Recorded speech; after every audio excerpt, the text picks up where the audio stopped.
Okay, this is Trophy Gold, the Black Wyrm of Brandonsford, Part 2.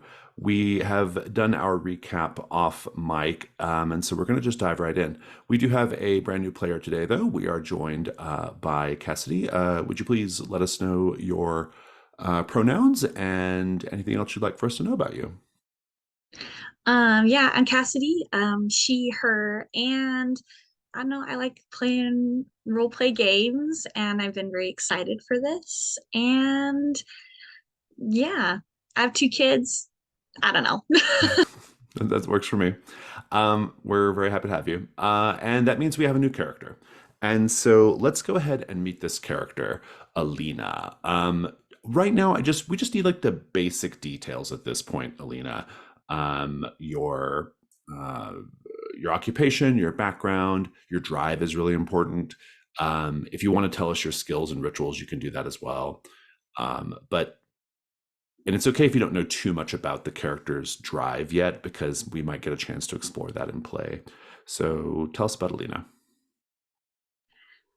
So Alina is previously a champion, which means that she's got skills in commands and ferocity and presence. But she used to be a heretical inquisitor, which I'm really kind of happy I rolled those together because I think they just go well. So she's got another skill in, I think it was secrets. And then she has the ritual of Gale, which means that she can like summon a wind. And she's got, some armor, a couple weapons, and is ready to go. And oh, and her drive is to free the goodly people from the Piper, the kindly followers of the Piper. She Oh, wants to free them. very interesting. Okay, great. Um, Love that. So fantastic. And if you haven't done so already, Cassidy, just when you get a chance, go over to the tab on the character keeper that says safety and just mark your lines and veils for us so we know if there's anything we should be avoiding. Okay, so fantastic. I think we're going to have an action-packed introduction to Alina. I think that makes the most sense here. And Tris, since you're sort of like not like currently engaged with anything, I think you're going to be involved in this as well. And so I'm going to set it up where essentially, Alina, you were headed towards Brandonsford, if that's okay. Maybe even tracking down rumors of the Piper. I don't know. But in any case, you are presently surrounded by a group of very emaciated and vicious wolves. I think there's probably about four of them in total. And while you can almost certainly handle it by yourself, nevertheless, a little bit of help is maybe welcome. Tris, you notice it though. So Tris, you'll see Alina, this person who you've never met before, but who certainly looks very strong and capable. Nevertheless, surrounded by these wolves. Tris, what do you do? Um, I think uh, drawing a dagger and kind of very like smooth dance like motions kind of move to a place where I would be able to defend Alina or help Alina if the wolves become really aggressive. Alina, I'm going to give you a chance to deal with the wolves in a non-combat way if you want, if you have an idea, but otherwise they're going to attack. So, what do you do, Alina? I think Alina is in her mind getting ready to summon a gale force wind, but is also with her hands like trying to pull out her crossbow and get it loaded. In case it's needed. Yeah, I like that. Hmm. We'll try the risk roll. Let's talk about the risk roll. I don't know how much you know about Trophy, but basically we start by saying what we think could go wrong in the scene if you fail to summon this gale force wind to sort of, I presume, blow the wolves away or at least get them away from you. Um, we'll let everybody speak here. Everybody but you, Cassidy, gets to give an idea for what could go wrong. So who has a thought? One of the wolves could take a good bite out of Alina's leg. Hmm. I like the idea of this might be a good devil's bargain too, but I kind of like the idea of one of the wolves is not actually a wolf and they reveal themselves. or they are not subject to the gale because they get around it or resist it in some way. I'm gonna +1 to that just because it's awesome. Yeah, I like that too. The only stuff I can think of is more Devil's Bargain, so I'll hold off. So let's talk about your dice, Alina. You get 1 light die if you have a skill or a piece of equipment that would be helpful in summoning the gale, or just in the situation in some way would be helpful. Or if you're using the environment in a particularly cool way, you also get a light die for that. So what do you think? And you're muted. The only thing I can think is like presence, because doing that ritual and standing up to these wolves, you know, it takes Almost some commanding steely the wind. character. Yeah, I'm into it. You have 1 light die, and everyone gets to make an offer. I'm gonna say that no matter what, one of the wolves is actually a shapeshifter.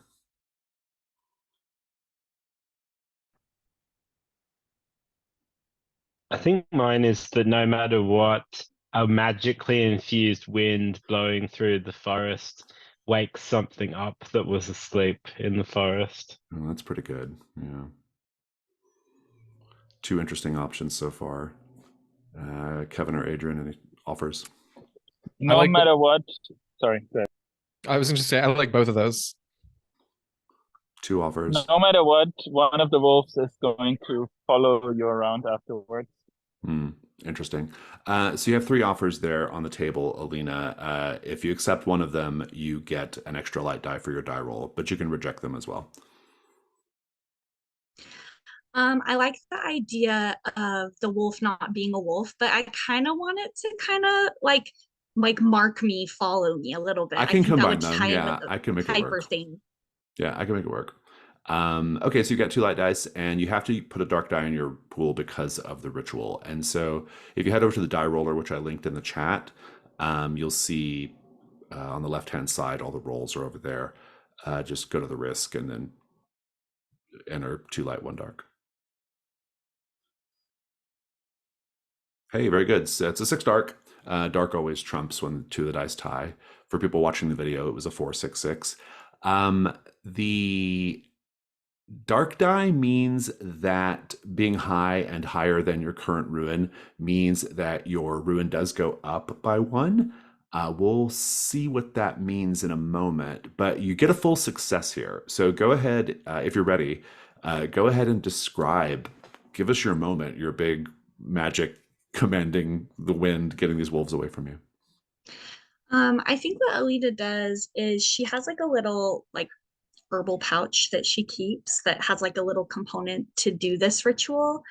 And so she pulls out some herbs and she basically calls on, you know, the spirits of the wind and tells them to commands them very loudly, you know, get these wolves away from me, and like banishes them. The wind comes and just blows them down off the trail, off wherever I am, into the brush where they don't want to, you know, come back, mess with me again, except for one. Which we'll talk about in a bit. Tris, we'll have a scene with you and Alina here in a moment, but I'm going to cut over to Revel and Horrorgust. So the 2 of you, Revel and Horrorgust, are down in the cellar of the Golden Egg. You're here on a job. I once again don't remember what Quinn agreed to pay you. We're going to say 2 gold. That seems fair. And some amount of silver equal to 2 gold. And he believes that the other innkeeper is stealing the ale somehow. But you suspect that maybe there's something else going on. The other innkeeper, who is the halfling, he like very believably he seems to have no idea what is going on here. So in any case, the 2 of you are in the cellar. They have dropped off a few casks of ale, and are the 2 of you hiding, or are you just sort of like out in the open? Like, what does this look like?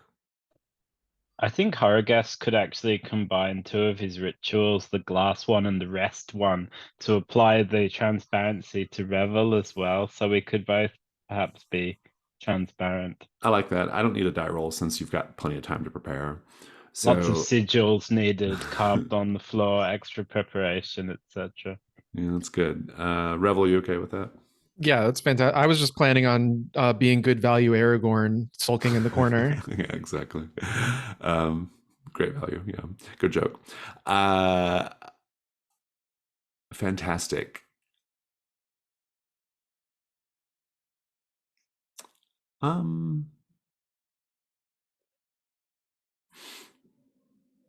Horrorgest, go ahead and do a hunt roll with 2 dice.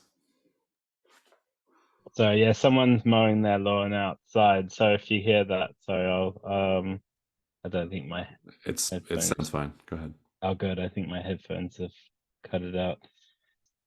I got a 6. Finally, I got a token. Nice.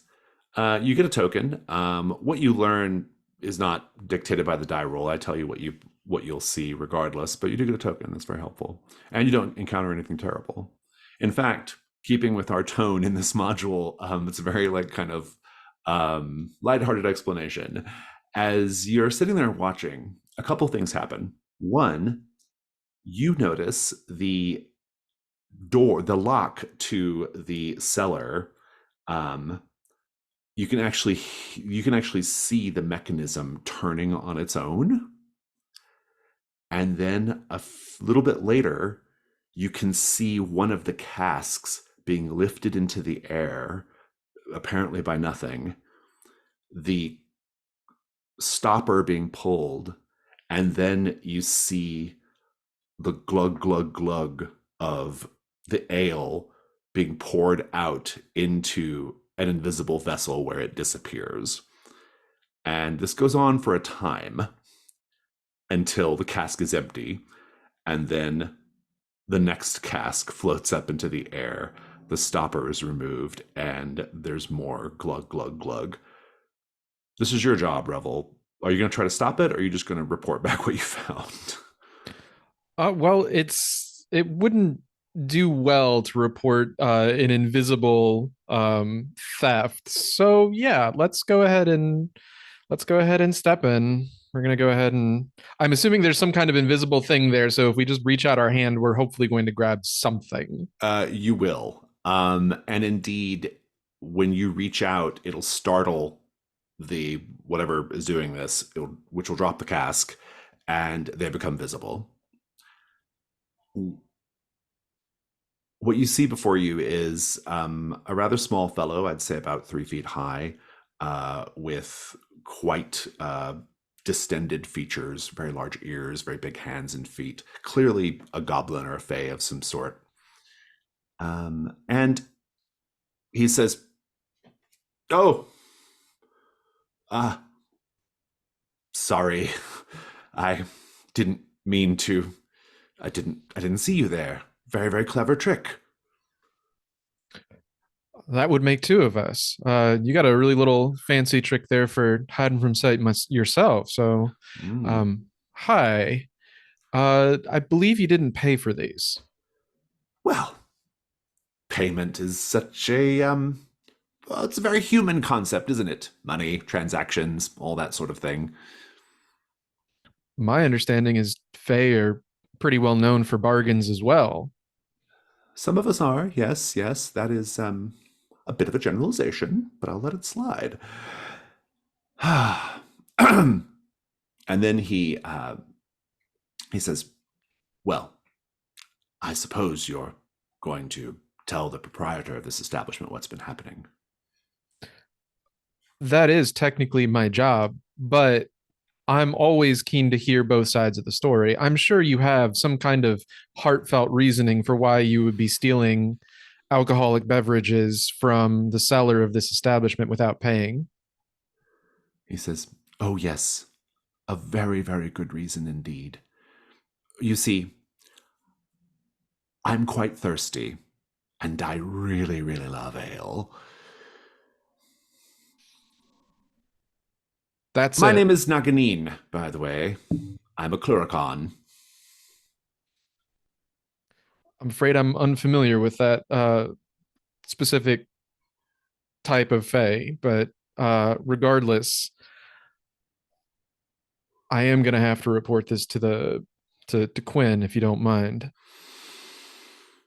Yes, yes, I understand that. All right then.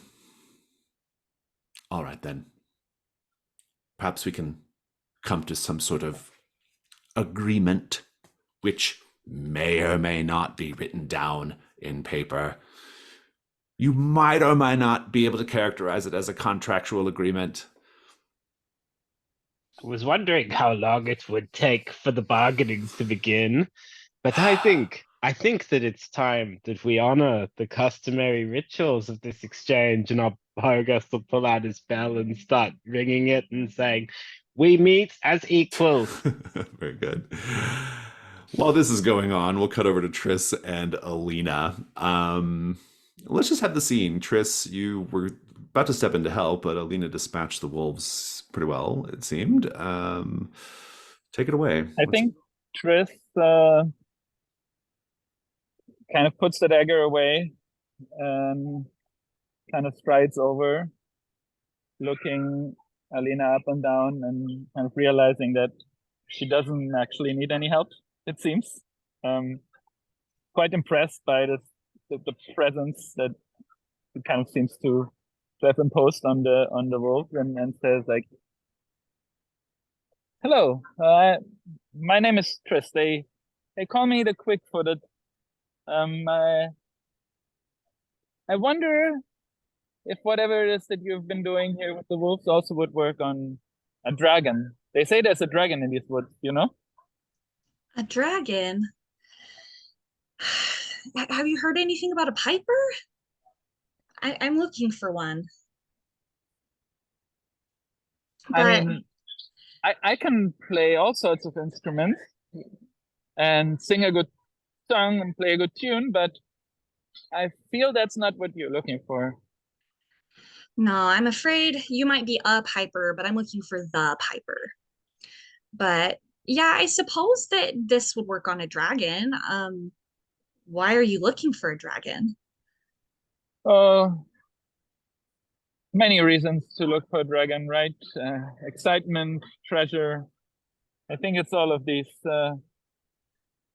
Have you just arrived here? Yeah, I've been traveling, looking for a piper. I think if I may say so, me and my friends, we are the new heroes of Brandonsford, or we're supposed to be when we have dealt with this dragon. So maybe it looks like you might be able to help us. Yeah, and she kind of looks down at her like, her little pouch. I could use some money to continue searching. Oh, there will be enough money. They will be opening up all the coffers of Brandonsford to us if we deal with this dragon, it seems. Let me introduce you to my friends. I don't know where, and he kind of looks around. They must be around here somewhere. I think at this point I want to check in on the reason for your ruin increase, Alina, because we should not let that go unremarked upon.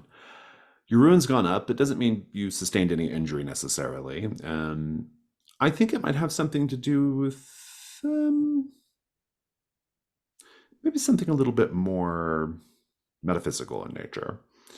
So we've decided that one of these wolves is a shapeshifter of some sort, and I think it would be very interesting if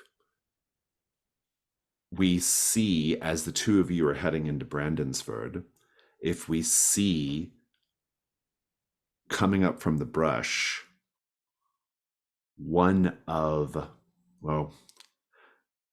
if we see Alina coming up from the brush, Yeah. kind of moving, shifting and arranging her face to make it fit just so, and having overheard all your plans, heads into the woods. And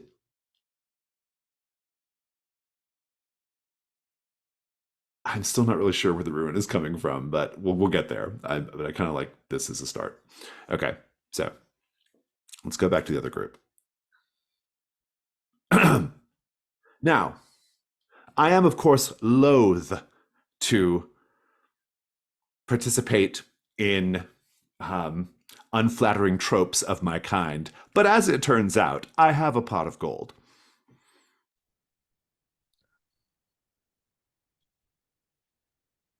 Well, by the rights of hospitality, should we negotiate with you? Perhaps a trade could be arranged, eh, Revel?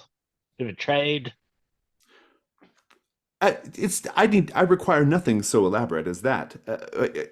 Really, truly, if you just let me go and don't mention to the proprietor of this establishment who's been stealing his ale, then I will give you my pot of gold. In fact, we can even sign a paper document memorializing that agreement between us. That's your call to make. I am not signing any more bargains or double binding myself into any more twisted arrangements.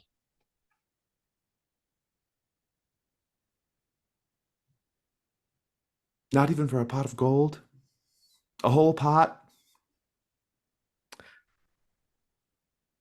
If it sounds too good to be true, it probably is. And if I'm honest, this does sound a little bit too good to be true. Very well then. I suppose my access to this ale will be soon cut off. No doubt the proprietor of this establishment will set forth all sorts of terrible wards and charms that will prevent me from coming down here once he realizes that it was one of the Feyfolk who did it. Furthermore, my behavior becomes a further besmirchment on my people and our reputation.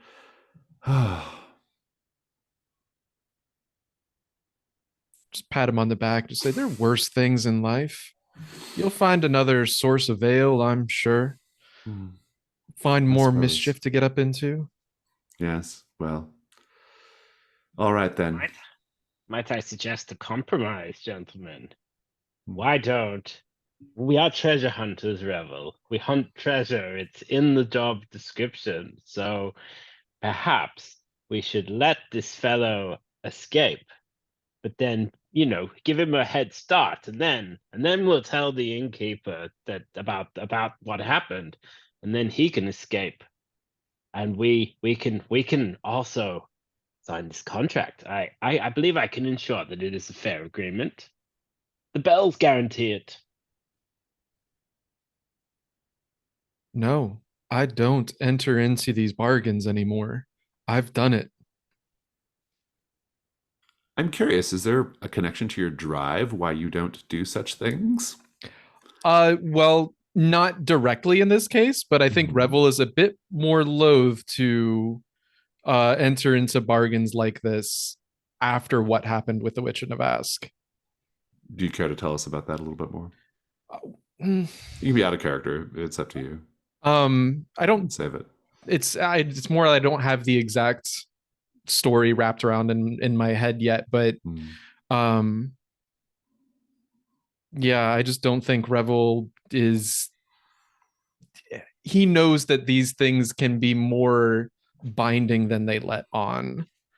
So I think he's just intensely distrustful of making magically sealed compacts. A contract with with Quinn is fine. That's word of mouth. That's honor. That's whatever it is. You start bringing in magic and involving it. But like I said, Horgist is fine if he wants to sign this. In fact, it might actually be kind of interesting because then only Horgist is bound by it. Revel can still go to Quinn and talk to him about the situation. It's kind of what I was honestly hoping, but very well. You are no fun. You go and tell the innkeeper, and I will admonish this reprobate a little bit more, and I'll be up in just a moment.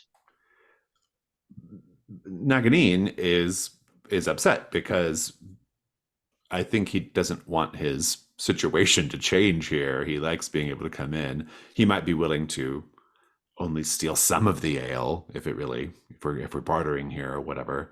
But I think mostly he just doesn't want to be caught, and he doesn't want to be caught out.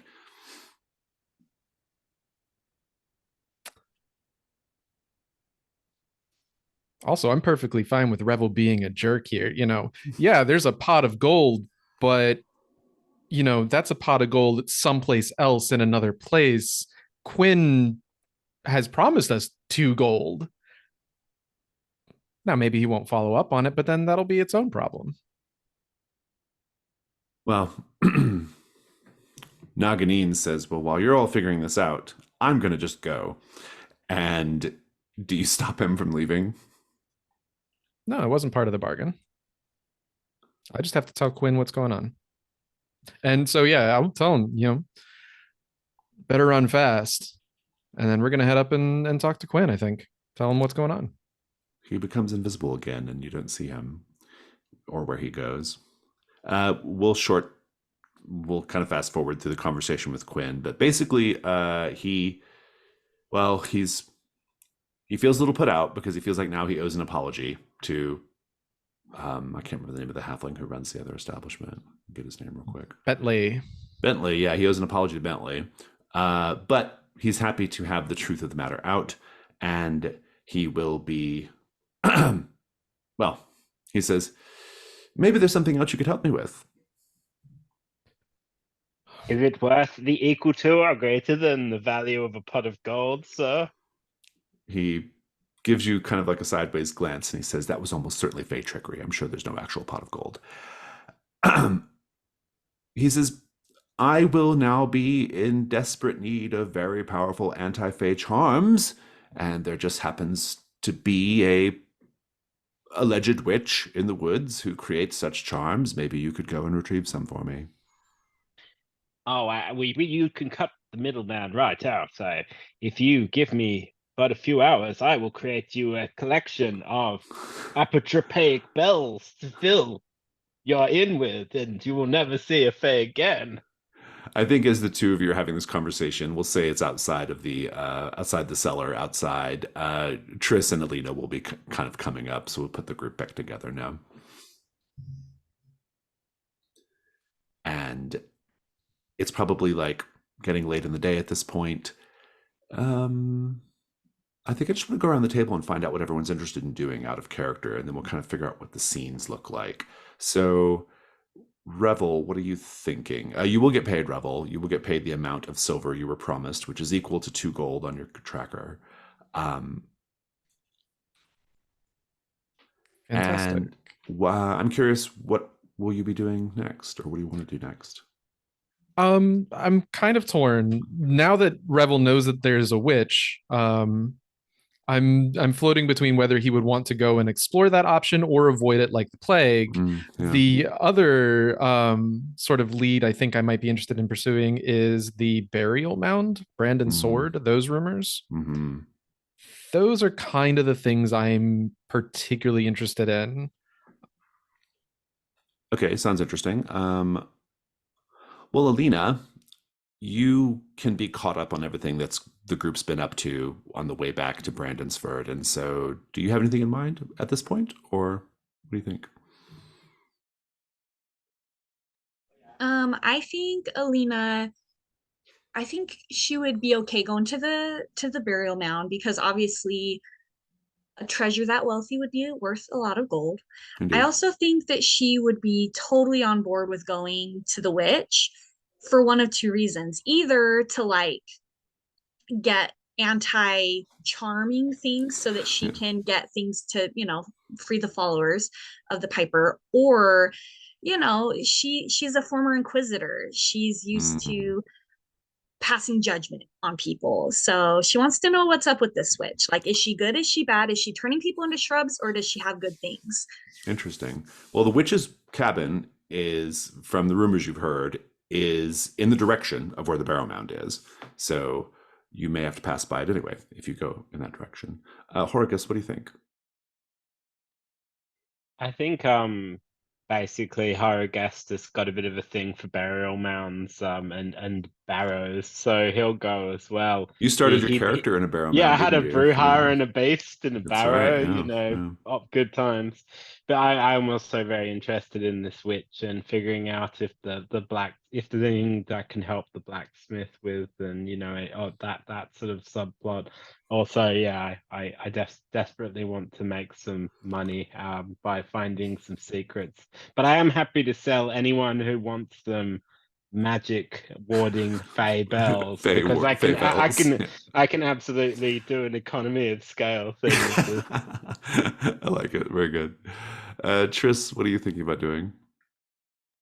I think Chris is still kind of intrigued by Alina and the power that he witnessed, so I think he'll gonna join Alina with the witch situation. It sounds like everybody's kind of generally going in the same area, except for maybe Horrorgest. I like the idea of Horrorgest. I actually kind of like the idea of you hanging back a little bit to help Quinn with the alarms, or with the wards. So that's an interesting idea as well. Okay. Okay, I think I know where this is going to go. Here's the nature of your ruin. I've been trying to decide where your ruin came from, Alina. And here's what I think. I think in commanding the wind, you have offended the wind in some way. And I would like for everyone to paint the scene. Help me out here. Your characters aren't aware of it necessarily, but the journey through the woods, what would be an indication that the wind is angry at Alina? What do we see or observe?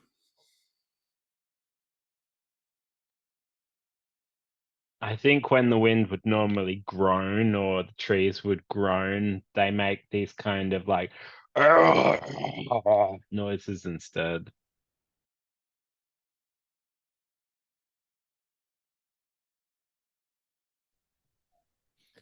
I think it's like impossible for for her hair to like stay out of her face. It's just constantly in her face and she has to like brush it away and like can't see very well. I think the wind recruits the trees and like thinner branches or, you know, lower shrubs. Just as we're going along the trails and stuff, she's always getting caught in thorns and creepers and just things like just snatching at her arms and her cloak.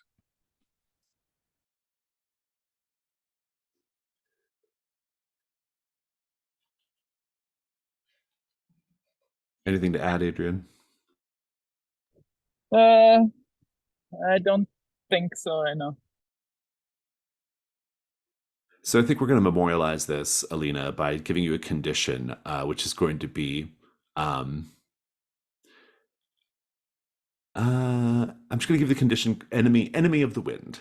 That's going to be your condition, which might be problematic in addition to the fact that there's someone impersonating you right now. So that sounds great.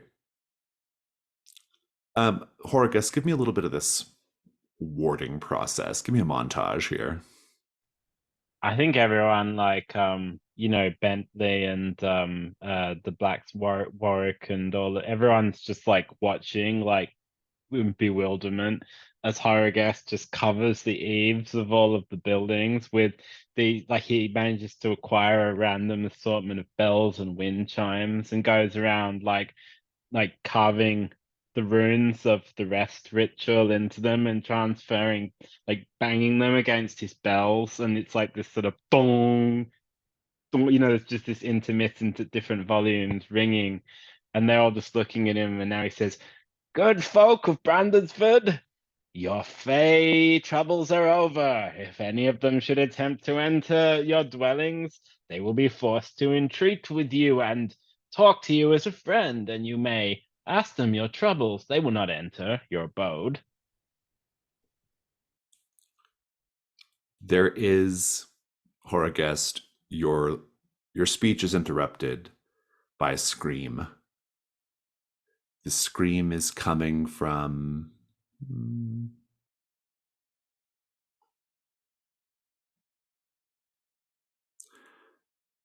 The scream is coming from the inn, the one that you were initially in, the clumsy fox. The scream is coming from the clumsy fox. What do you do?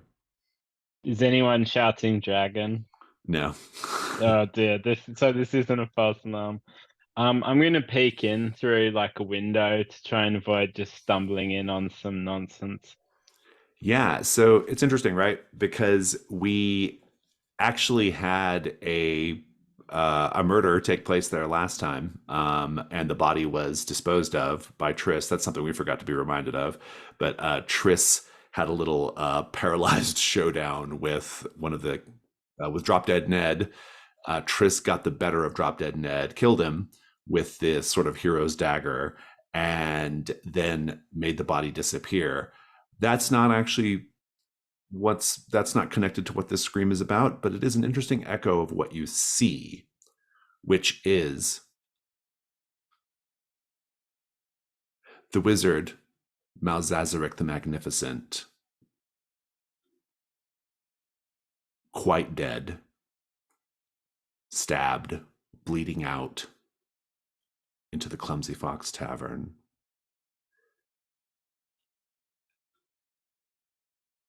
Bentley and his family are all staring at the scene in horror, as well as the couple of patrons that are there.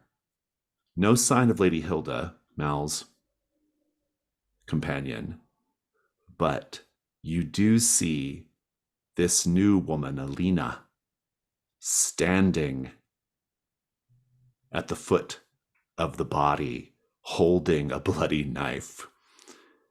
And when Alina looks up and sees you at the window, horror guest, she smiles and turns and bolts out the back of the tavern. And with that, we'll take a 5-minute break.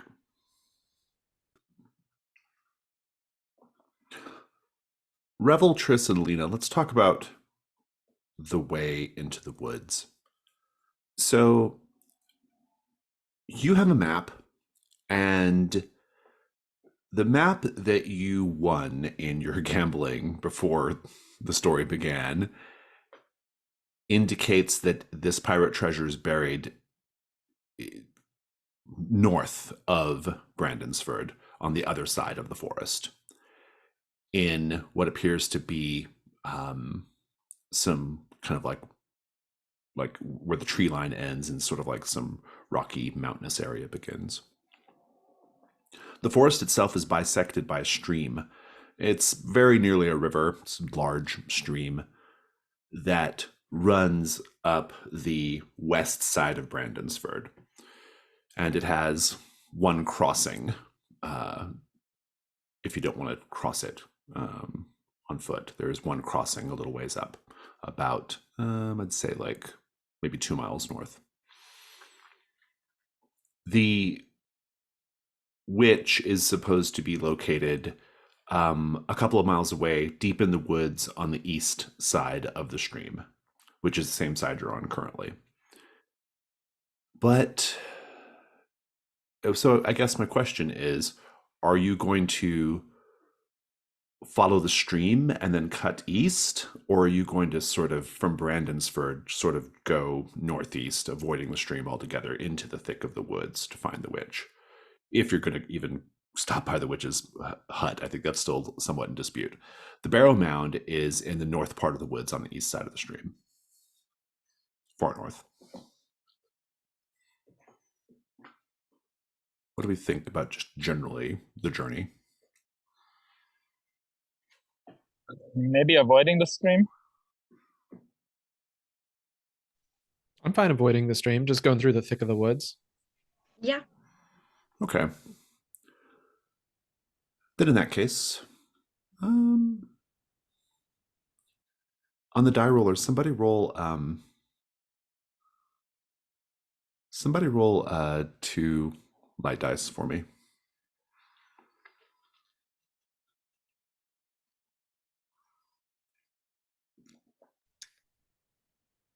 I'm on it.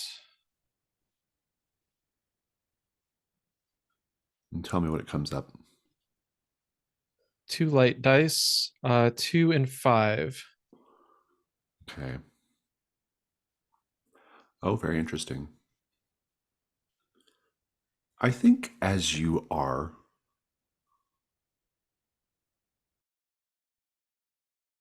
walking in the woods, Alina trying to keep her hair out of her face, strange sounds bouncing around the trees, the wind. Maybe it's blowing through an empty tree stump that's making it make that strange, bizarre noise. A little bit up ahead, the wind is blowing quite violently, so much so that it uncovers something that you can't help but stumble onto. Indeed, I don't even need a hunt roll. You come upon what appears to be dragon sign. Now, you don't know the wind has uncovered it, but it has. Who among you has the most hunter or tracking type skills?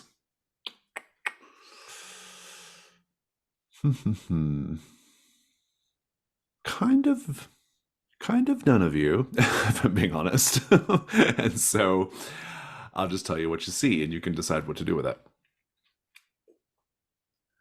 Essentially,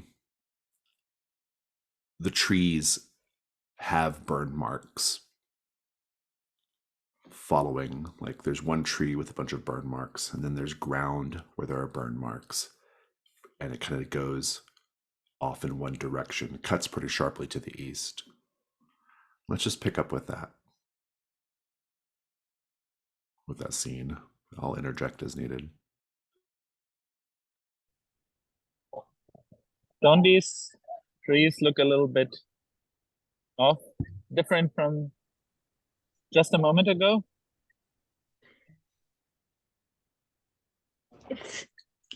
It's hard to tell. I don't know.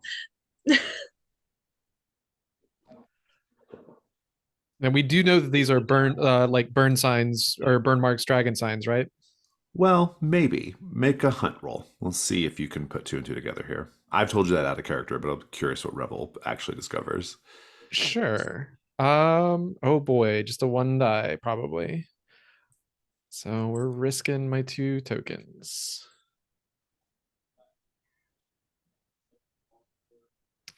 4. Take your token. You encounter something terrible that might also be good. You'll notice that, perhaps confirming your suspicions, that in addition to the burn marks, a couple of trees have actually been felled, smashed down.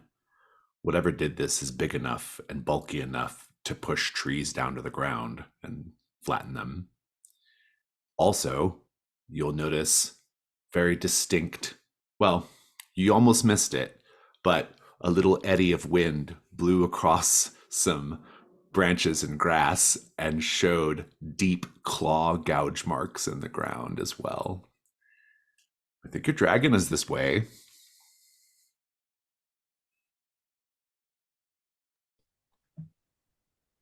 Well, it's definitely big and it's definitely dangerous. And if I were still in my past life, I'd be champing at the bit to try and take this thing down, but I don't know now, guys.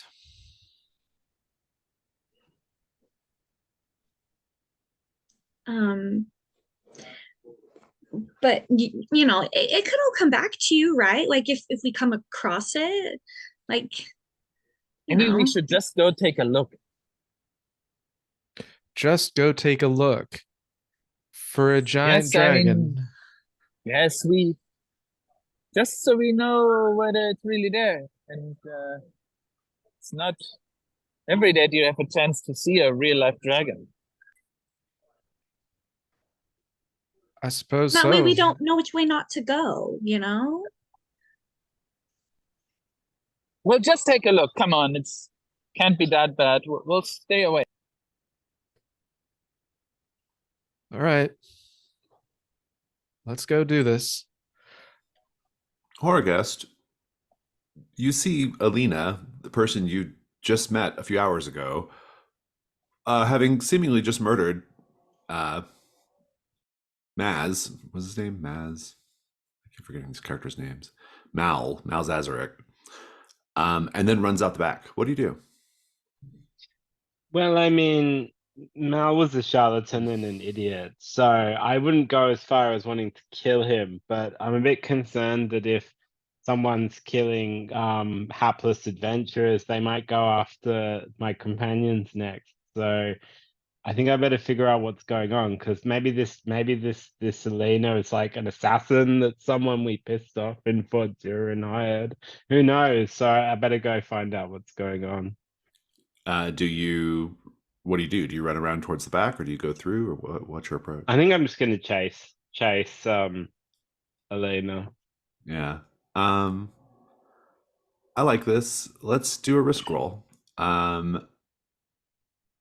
Kevin, what could go wrong here if Horrorguest doesn't catch up to Alina, or otherwise fails to get the jump on her? Alina knows that she's being tracked and actually gets the one up on Horrorgust. I like that too. Let's talk about dice. Do you have a skill or piece of equipment that will be useful in the chase? I'm gonna go for paths and attunement, in that I'm a geomancer, so I can sense her passage over the land, basically. Interesting. use Yeah, I think I'll take it. You've got one light die, and I'll make the devil's bargain. No matter what, you're going to run into Lady Hilda. Yeah, I like that, given the potential misunderstanding. You got 2 light dice. Go for it. That's a 5.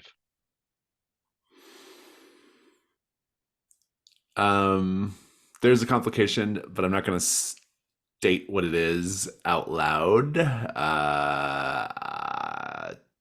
It's not anything immediately dangerous, though. So you run around to go after Alina. You don't even get very far. Behind the clumsy fox, you practically slam into Lady Hilda, who you've met already. And she says, I heard screaming. What's going on? I came as soon as I heard. I'm sorry to be the one to tell you this, Lady Hilda, but your hapless wizard friend has been cruelly murdered. She says, "What? You're telling me Mal has been killed?" I was chasing his murderer, but now apparently I'm talking to you. She says, "Which way do they go? We have to stop whoever did such a terrible thing." The way that you are now obstructing me from, madam. If you wish to help, I won't say no, but please just let's go.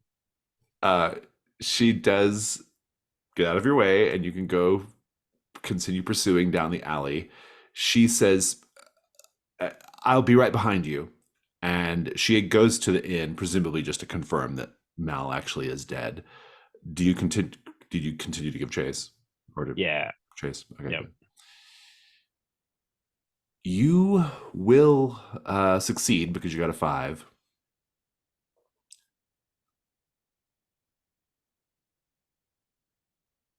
I think. How do I want to play this? I think we're going to keep it like this. Your success is basically confirmation of your suspicions. When you, as Lady Hilda runs off, you find some kind of evidence on the ground that reminds you of Alina that was discarded. What is it? I think it's probably like some kind of castle or something that was attached to her bag that's like come off. Very interesting. You don't have a lot to go on except just the general direction you think they ran. maybe there's something else going on here as well. What do you do? I'm gonna hit up my friend the Goblin, who promised that he would take me to Hogboon, and That's I'm true. gonna try and get some Goblin help. Yeah. I think that you know where their camp is, right? Yeah. Good. We'll come back to this. So the three of you are following the dragon sign. It's really easy to track. I mean, the creature's quite big and does a lot of damage, but and so I suppose it would be easy to track, but you know, none of you are professional trackers, so you don't know exactly, you know, like, you know, if there are more subtle signs that would indicate a change in direction. You're doing a really good job of finding them. It's like every time you think you might be going the wrong way, oh, there's a scorch mark, or oh, look, there's another claw. We're so good at this. We're so good at hunting and tracking, and you gradually make your way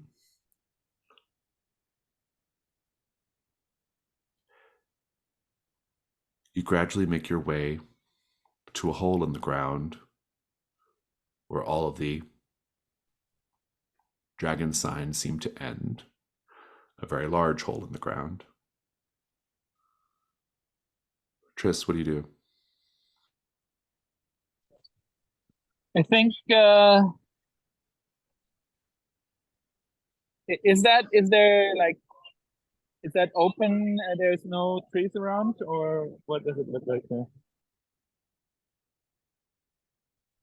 It's just a big hole in the ground. There's a decline, so you can like scramble down into it. It doesn't drop straight down. Okay.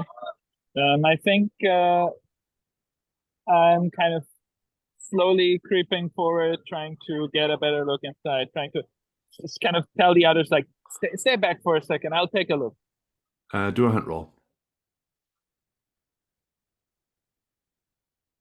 While that hunt roll is happening, can I exchange one hunt token for a piece of treasure? Of course. Let's see.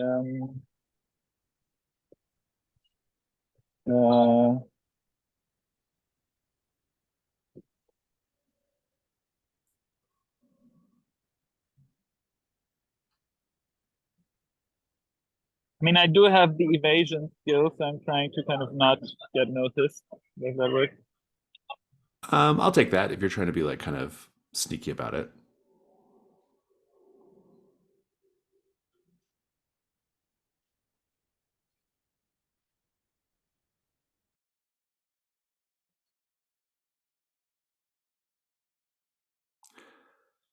Two twos, you encounter something It's terrible. a double two. Yeah, that's great. Revel, you found some treasure. Seemingly tossed or discarded. It's unclear why it's there, but a little bit near the tree line, you see what appears to be a copper pot. That in itself wouldn't be too remarkable, except that it is decorated with motifs of the autumn harvest. And even then, it probably wouldn't be that valuable. Except I will tell you that it's magic. How do you know it's magic?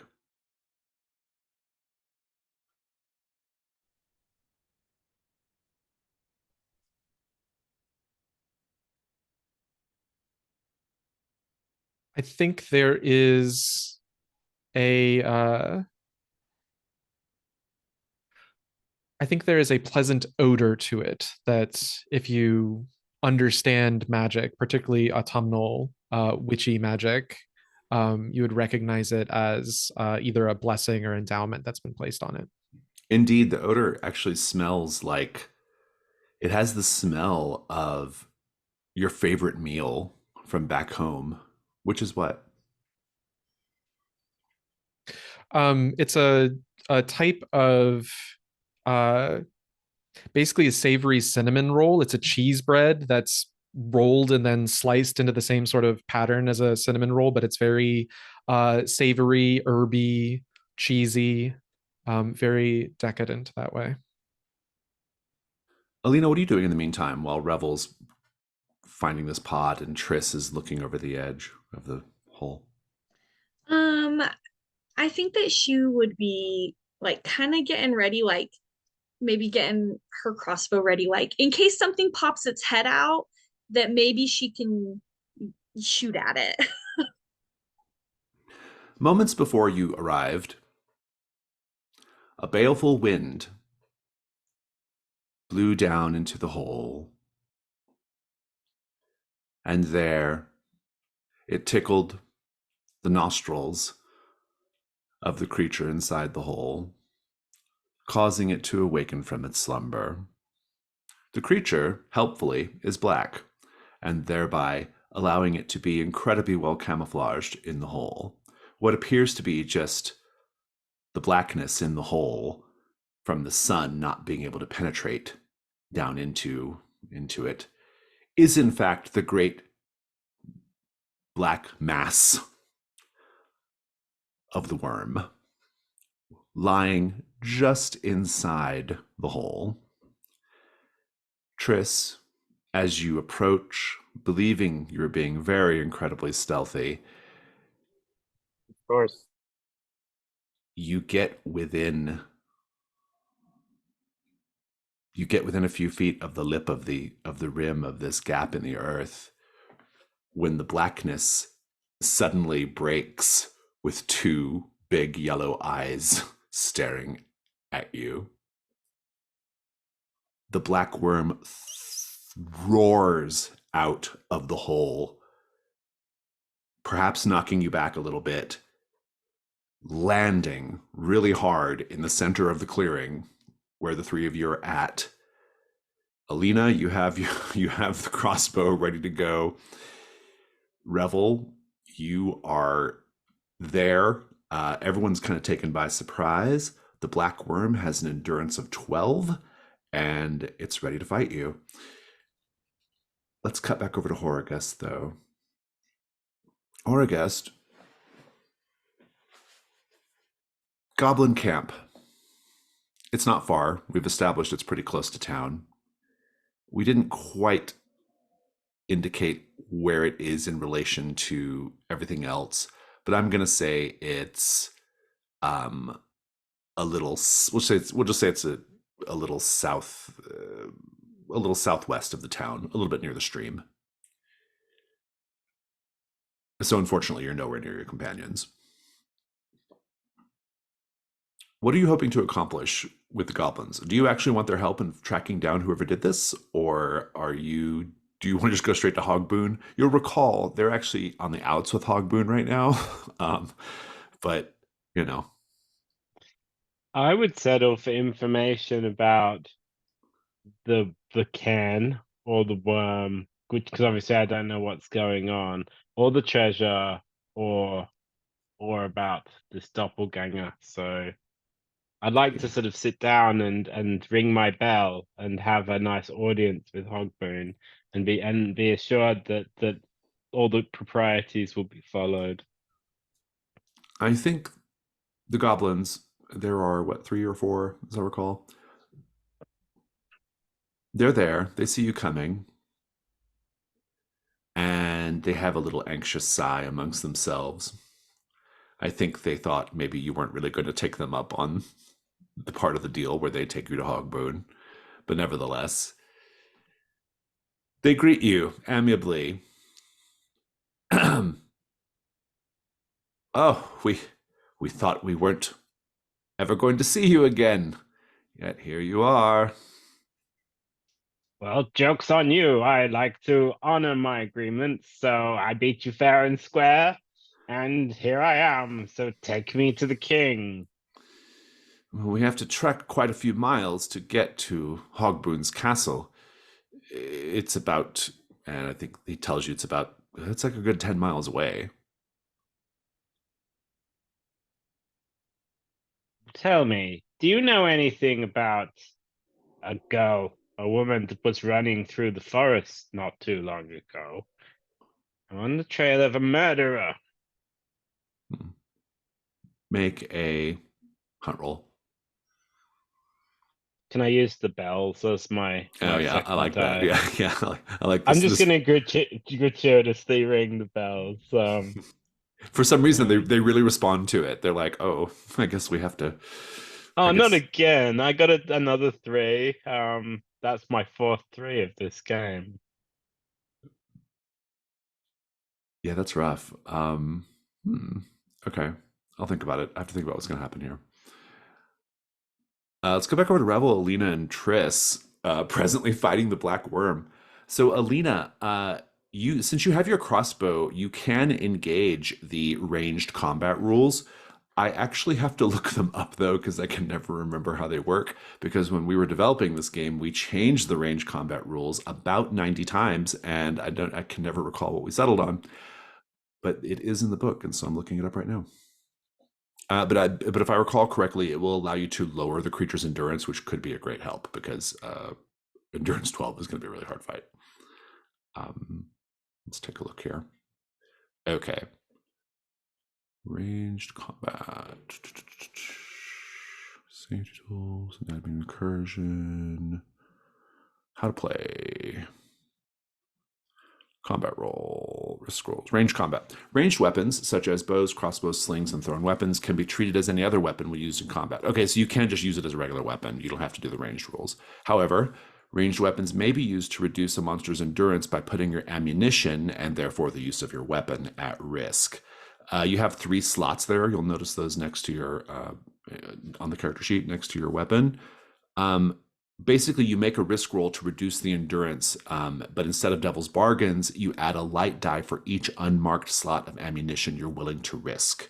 For each light die that comes up 1, 2, or 3, you mark a slot of ammunition. When you have no more unmarked slots, you can no longer use that weapon until you have a chance to replenish back in, basically at the end of the adventure. So do you want to just use it as a regular weapon and we'll just do just as if it was in the middle of the combat, or do you want to actually try to get some ranged shots at it to lower its endurance? I think I want to lower its endurance. I think that's probably the most tactically wise move because 12 is a really, really hard fight. So I like that. You are going to have 1 light die, and then you can basically I'm going to say that the problem, if you fail this die roll, is not only will you not lower the thing's endurance, but I think it might smash your crossbow as well. Or so, how many of your slots do you want to risk here? 2. So you have 3 light dice total. Go ahead and roll. Let's see how it goes. It'll be a risk 3 light. You got a 6, a 1, and a 3. You have to mark 2 of your slots, but you do lower the creature's endurance. So give us the first part of this fight before the actual proper combat roll begins. What are your quick reflexes and reaction here look like? I think she kind of panics and just lets one loose, and it is a lucky shot that just happens to hit somewhere a little bit vulnerable, maybe on the underside of its belly as it's kind of landing down. And she, in her panic, she tries to grab another shot, but she can't. She's just not with it. Revel and Tris, I think you're going to be in the combat round, minus Alina to start. Tell me how you're vulnerable and roll your weak point. Revel was once an errant knight, but he's a bit out of practice, and I don't think he ever actually encountered a literal dragon before. It was always something he aspired to do, heard songs about, never actually did. Sometimes fate just walks right up. It just jumps right out of the hole at you. Do go ahead and roll your weak point. Let's see what you got. 3. That's not a bad weak point. Yeah. Tris, how are you vulnerable? I was wondering whether Tris would actually use a ritual to bind the creature to also reduce the endurance. I don't think you have the time. I think unless you're gonna have to do at least a round before and then disengage to do it. Yeah, perfect. Yeah. Then I think I'm basically vulnerable because I moved too close to the hole, and the first one basically closest to the creature, I guess. Yeah, go ahead and roll weak point.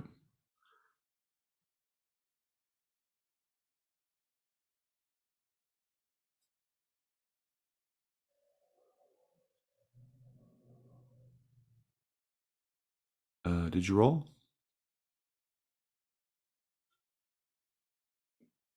I'm not seeing a weak point. Tris, did you roll? Yeah, sorry, things are slow here right now. 6. A 6. Okay. We're looking for an 11 on a combat 2. Alina, you can join the combat next round. Revel, you can go ahead and do the honors, though. Maybe you'll get a 6 and a 5, and you'll take this thing out, or even 2 6s. Combat 2, here we go. That is not. That is a 9 with a 6 and a 3. Which is the 2 oh, weak points. No. Getting started right away, the right way. That's brutal. It is a dragon fight. I'm going to take these. Since I got the jump on you, I'm going to take the narration here. I do want to know if you're going to mark armor, though, or you're going to take the hit. I will take my hit. Hmm. Me too. Very simple. The creature just leaps out. As it lands, the earth like kind of shakes, and the dragon just like, so one thing, it's really fat. Like, it doesn't have wings. It's just like a really big corpulent black dragon. And so it just shifts its bulk, and like its right rear flank, which is about as tall as you, Tris, just smashes into you, and you go flying back, and that's where your ruin comes from. I'm also going to give you a condition, bruised body. The thing then turns and just sprays a big gout of acid in your direction, Revel. You mostly take cover because otherwise you'd be dissolved into a skeleton, but you still take acid burns. Alina, you can now join the fight. To your great, to make the situation more interesting, Alina, if it's not interesting enough already, as you are getting ready to try to like shoot arrows into this thing, the wind is buffeting your bolts away to keep them away from the dragon. If you join the fight, I'm giving you 2 weak points because of your condition. I've got a bear trap. Okay. Could I try to like set it up so that we can like try to run away and like use that as like a buffer? Like, if it tries to chase us, it will get in the trap, maybe. I like Is that. that something I could try? I do. I like that, especially combined with Tris's efforts to like bind the thing. I think your combined efforts might give you, if you all want to escape, if you don't want to like continue with this fight. So let's just check in and see who wants to actually run. Like, Tris, do you want to run? Tris and Revel, you are the ones who have to decide whether you're disengaging here or not.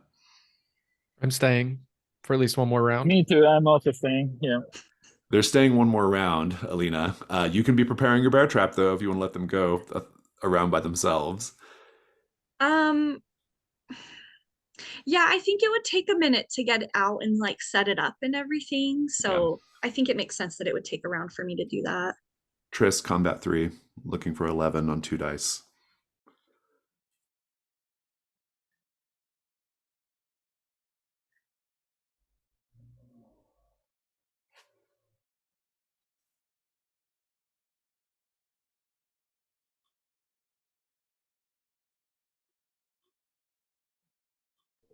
Nope, but no weak points. That is a 4, a 2, and a 1. No weak points. Let's just have a little bit of narration here. So, Revel, what does this round look like?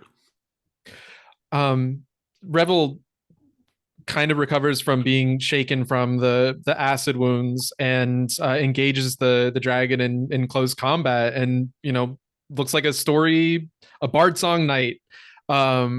Just gets up into it and dodges a claw swipe that would go over his head, and kind of pokes at it in the around the rib cage with his sword, and just not making any kind of purchase, or maybe like little flesh wounds. Keep it going, Tris. I think the creature tries to slap, like Chris creeps closer again. The creature tries to slap him away with the tail, but doesn't, just only drags it across the floor. It doesn't really hit me, but I also can't really, I'm not close enough to attack it, to hurt it. So kind of like moving back and forth and trying to find the right spot. Alina, I'm just curious what you're doing right now. I think she like goes to shoot more, and then like obviously they're missing, and she's like, oh, and so she kind of like just throws it down next to her and starts pulling out her bear trap, and she yells out like, "Get ready to run!" Very good. I don't want to lose momentum here. We'll keep going. I was going to cut over to Horgus, but I'm enjoying this too much. Revel, Tris, are you going another round or are you running? I'm going another round, and I would like to smite it if I can. Oh, okay, very interesting. So you are wanting to use your ritual then? Yeah. Okay, since I have the rules pulled up, let's go ahead and just look at it. Rituals in combat. Rituals may be used 2 different ways in combat. Before the combat roll, you can declare whether you're trying to weaken the monster, or you can directly attack it. For a direct attack, you may be able to treat your ritual as a weapon, rolling a weak point in combat dice as usual. However, it's very risky, and I may require you to make a risk roll before using your ritual in this way. So I think, what does the ritual actually do? It just says strike with a spiritual weapon. Okay, very good. I like that. I think what I'm going to let you do, just so that we can kind of like, so this has some significance beyond just, a regular weapon, which you would be able to do anyway. I'm going to say that, I was kind of just hoping to drop its endurance another one. yeah, I know. I think, yeah, let's just do that. Let's just see if that works. I think if you fail, you are not going to have access to smite for whatever reason. Sure. But if you're okay with that, do you have where's your first light die coming from? Somewhere in the span of either dueling or the masterwork longsword itself. Yeah, I think, that feels pretty good to me. And then, yeah, that's really good. So you've got 1 light die. I'm offering the only devil's bargain, and it's a tough one. You get your smite, you get your spiritual strike. Whether it has any effect or not, the dice will determine, but no matter what, the longsword snaps in half.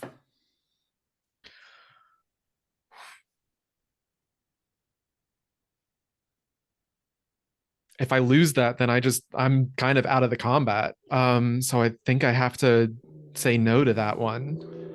You've got 1 light and 1 dark for the ritual. Go for it. Okay. 1 light, 1 dark. That's a 3, but it's light high. So I'm going to add a dark die and re-roll. You may. 1 light, It is 2 a dark. 4 high dark. Let's see here. It says on a 4 to 5, you reduce the monster's endurance by 1. It is now a 10, which is a much better fight. It's an easier fight. Since Alina has had time to set up the bear trap, I think that will be your path out. Anybody who wants to disengage from the combat can leave the combat without any extra die rolls. But anybody who stays will be rolling with 4 combat dice. So who's staying? I'm going to tell Tris to disengage. I'm going to look over at Tris and go, get out of here. I got this. I think Tris is looking over to Alina and to you and kind of just shakes his head no bit and kind of pulls the dagger and moves closer. Alina, your hearty, hale new companions are still in it. Are you going to join? I think she kind of just like does this like exasperated like I'm trying to get us out of here. Yeah. And Sorry. I think she tried to shoot at it. Yeah, again. I think she'll, try to help from a distance. If you're in the kind of looks over and says like, heroes, remember? I want 2 weak points for the winds buffeting you, Alina, and clearly interfering with your attacks here.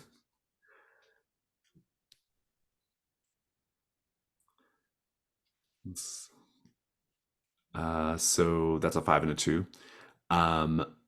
Okay, those are our numbers: 5, 2, 6, and 3. The whole array of numbers, practically, for weak points. Alina, you can do the honors. Go ahead and roll combat. Oh, it would be combat 5 now. So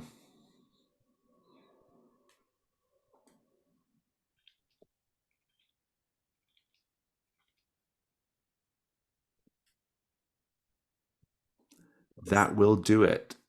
It is a 6 and a 5 high, so that is a success. You will destroy the dragon. However, we also got another 5, a 1, and a 3. So it looks like some hits are happening here. Since you took 2 ruin, Alina, you can, if you mark armor, it erases all the ruin. You don't take any of it. So that's up to you whether you want to mark armor or not. But it's tactically wise to save it for when you get more than 1 ruin, and this is such a case, so you make that decision. But let's just keep the combat going here. The killing blow will be given by Revel. Revel will be rewarded for his bravery with the killing blow. So Tris, start the combat off. What does it look like? I think Tris kind of moved close with the dagger, and tries like with a quick step and a kind of like turn around to move close enough to actually put the dagger between the scales. But I think the dragon sees that and moves to intercept, basically. But that might give the others an option. So I think that's and that's also when Tris gets basically slapped. Like he almost was there to actually hurt it with the dagger, but gets slapped away again. But I do mark my guard armor. Oh, okay. Alina, keep it going. What's going on? I think with the dragon kind of distracted, or the worm kind of, dealing with Tristan, and he's treating him maybe kind of like a annoyance. I know, like, because it's like this big hulking creature, and so I'm imagining it's like spraying acid this whole time, and I think some of it hits Alina, but luckily it's all kind of localized on her armor, and so she drops her crossbow, so like stops firing, drops it, and like just rips it off as fast as she can before it eats through and gets her. Revel, killing blow. So as Alina tears off the acid and burning armor, Revel notices that he doesn't have the monster's attention anymore, and like breaks into full out sprint to try and impose himself between himself and Alina. And as the black dragon like rears up for another little acid wash, Revel successfully imposes himself between the two, and another gout of acid comes out, and Revel crouches behind his shield, and you get that sort of like wave eddy effect behind it. His shield like actually starts to disintegrate and melt, but he manages just in time to hold out for just long enough for the breath to end, and he just kind of like severs the straps that hold it to his wrist, tosses it aside, and is close enough to take like the last 2 or 3 steps between him and like another claw swipe comes up. He bounces up on his arm and like manages to jam his longsword into the dragon's neck and just kind of like rides it down to the ground. We'll come back to the scene in a moment. But as the worm slides off your weapon and kind of rolls over, it begins to shrink and change. It's getting very small. The scales fall away to something softer. The coloring lightens to something that is more like skin and not reptilian. It was previously hairless, but now it has quite a full, dark beard. Indeed, laying in the center of you is a naked, dying dwarf. We'll come back to this in a moment. Horagest.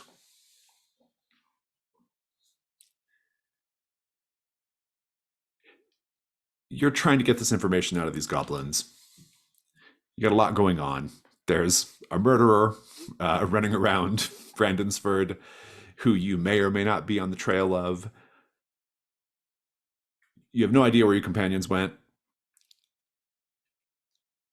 And you start to hear the beating of war drums in the distance from the north. The three goblins seize up in terror. And they say, it's Hogboon. He's coming this way. And one of them says, did we mention that we were currently exiles from Hogboon's court?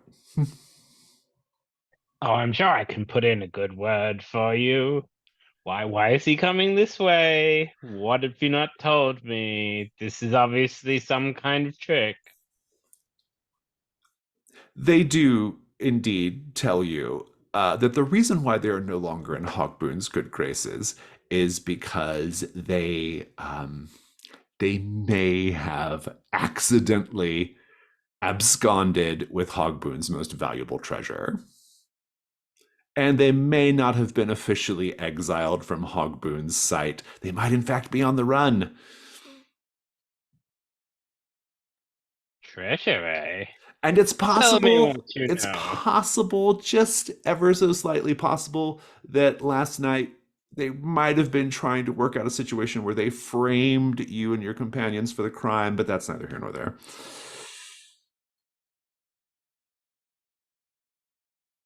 Well, you see, don't you feel better now that you've told the truth, that you're a bunch of lying, treasure hunting thieves?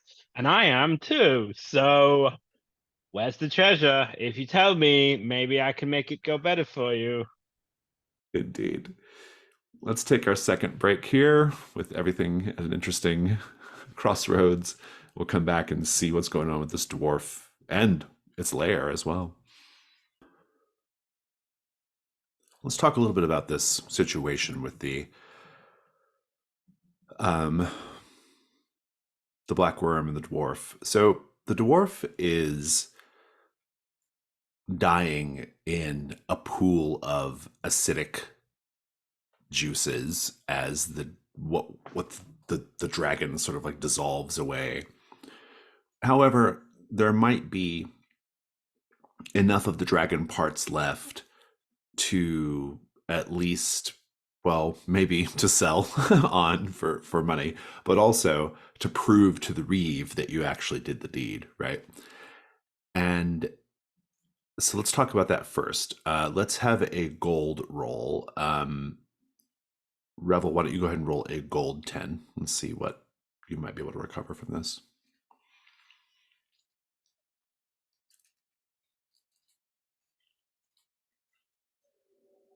A whopping 4 gold. Whoa, that's really good. That's like statistically Wow. very high. Yeah. Okay.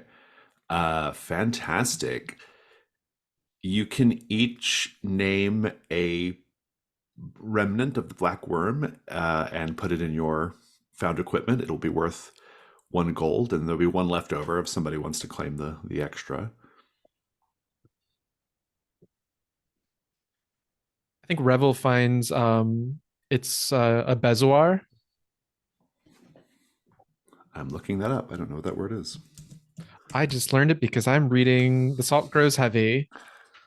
A tightly packed collection of partially digested or undigested material. Oh, interesting. It's like stone.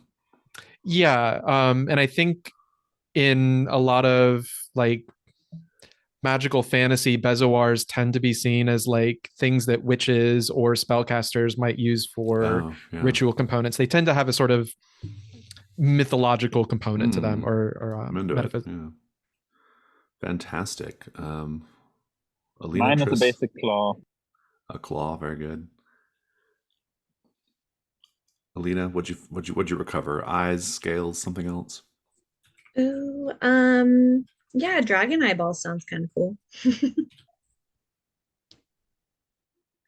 And there is a fourth leftover body part. If you're going to give some to Horrorgast, then do. But otherwise, I just need to know what it is and who's claiming it. We probably should give it to Horrorgast. Since we Our guest is very poor and unfortunate. um I think Horrigus is gonna get a yellow eye. So Pretty two large. eyes then. So there's two eyes essentially then. Yeah. Very good. So the eyes are intact. The bezoar and a claw. And then there is a far less valuable dwarf who is naked and rapidly dying and dissolving in the acid. You can already start to see parts of his body where the acid is eating away down to the bone. And as his ragged breathing takes place, you even start to see what changes from a rising and lowering chest becomes a rising and lowering rib cage, becomes a rising and lowering set of lungs visible as the poor dwarf dissolves away. And he just says, I killed them. I killed them. I didn't want to share. And so I killed them. Please, help me make this right. The cave. A cave at the foot of the mountains north of here. And then the acid just, like, his eyes just liquefy in the sockets, and his tongue becomes a slurry in his mouth. The skin all melts away, the organs melt away, and all that's left is just a dwarven skeleton. Let's just pick up the scene there. So I think the aftermath of Revel's ritual, his sword was wreathed in like green flame, and his eyes had like flared green as well. And the flames go away, the flames die away, and his eyes kind of reset to that sort of really bright, glowing blue. And he walks over to the dwarf as close as he can get without stepping in acid.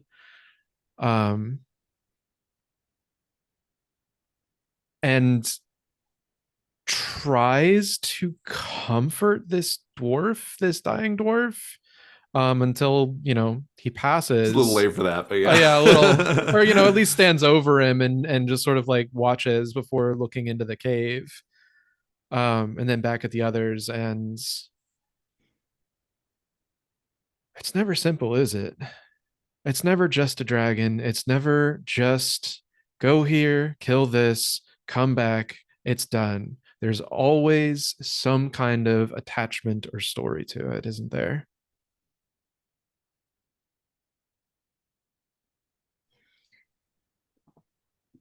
And you want to know what that story is, don't you? Like, she's just got this, like, I have to know what's going on.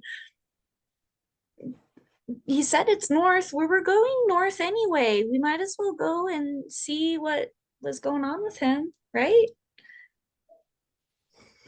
Yeah, I agree. Not something I can let stand. Usually a dragon like this, everybody has a reason for doing something. I believe that. And so if there is unfinished business, maybe we can see to it and still get paid. So will they consider us slayers of the dragon now, or not? What do you think? It was a dragon. We did slay it by all technicalities. Even if they don't I think you're recognize right. it, we definitely did. I think you're right. That should definitely be our way of framing it. It's gonna be a great ballad of the three of us slaying the dragon, and so interesting. I already can hear the melody in my head. While Tris is making up this melody, I think Revel's going to go looking in the hole in the ground now that it is one worm less occupied. See if there's any Indeed. kind of hoard. We'll come back to that. Horrorghast, the goblins continue on as you hear the drumming getting closer. They say, well, we were laboring under something of a misunderstanding in our defense. We believed that, well, Hogboon has a ring, an emerald ring of the Goblin King, or at least that's what he always said it was. And anyone who wears the ring would be respected as the king of the goblins. It turns out it requires more than simply taking the ring and wearing it. There's a whole lot of other expectation built into the thing because, well, I took it and put it on and demanded the allegiance of the other goblins, and they just didn't see it that way. And so we ran. Me and my two hardy companions, and they kind of like are rolling their eyes like, oh my God, what have you gotten us into? We traveled for a number of days in the woods, and we may have hidden the ring. And then one of them says, we lost it. We may have lost the ring in a cottage. Now, how can someone lose a ring in a simple cottage? Well, it's a very, very big cottage with a very, very big occupant who, thankfully, is easily distracted by glittering jewels, which is how we made our escape. We believe that very large individual has the ring even now in the very large cottage. Well, I have a plan. Firstly, you're going to accompany me to the cottage, and I'm going to use you as a distraction. And then we'll get the ring and return it to the king for a reward. And I will tell him how good you've been at restoring your good names, and he will not kill you. How does that sound? You know, they don't really have a very good bargaining position here, and so they might take you up on this. This seems reasonable. They say, will we have to go into the cottage? Oh, most certainly. But firstly, we need to get our posse together. So you can help me find my 3 friends, because I think that, well, 2 friends and potentially a murderer. I need to track them down either way, but you seem to be good at finding humans in this forest, so take me to them, and we'll hide you. Indeed, indeed. Revel, you can make a hunt roll going down into the hole. Okay. I think lamplight eyes means he can see a lot of stuff down there. Yeah, I'll take it. Go ahead and make 2 dice.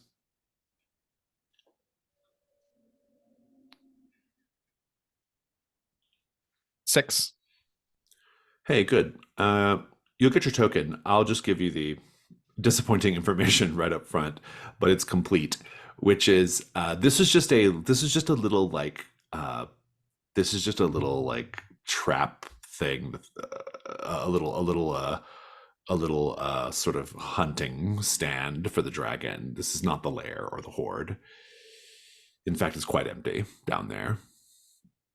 It's just big enough for the dragon to slink down at the bottom of it and quickly scramble up and out of the hole. We'll pop back out and unfortunately this isn't where its hoard was located, if it even had one.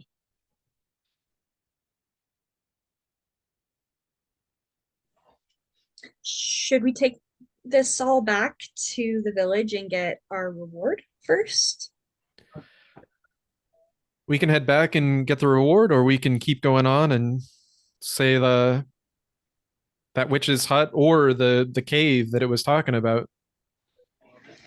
I think she pulls out an eyeball and says, like, I'm not sure how long this is gonna last in my pocket. It's probably the size of like a softball, to be honest. It's very, very big. Fair point. Let's get this stuff, head back to town. You can run into Horrorguest on the way. I will Tris? definitely say that there was treasure. There has to be treasure in the song, at least. I think Tris is just following you too. Indeed. So, yeah, we can put you together with Horrorguest. I think, especially if you're approaching the town, Horrorguest isn't far from the town, and let's just have everybody be together. There's also a trio of goblins with Horrorguest as well. They look a little like kind of a little sheepish, like we don't really know what we're doing here either, and you get the distinct impression that they're going to try to like do a runner if they get a chance. But for now, they are there, bound. Their fate's bound to Horrorguests.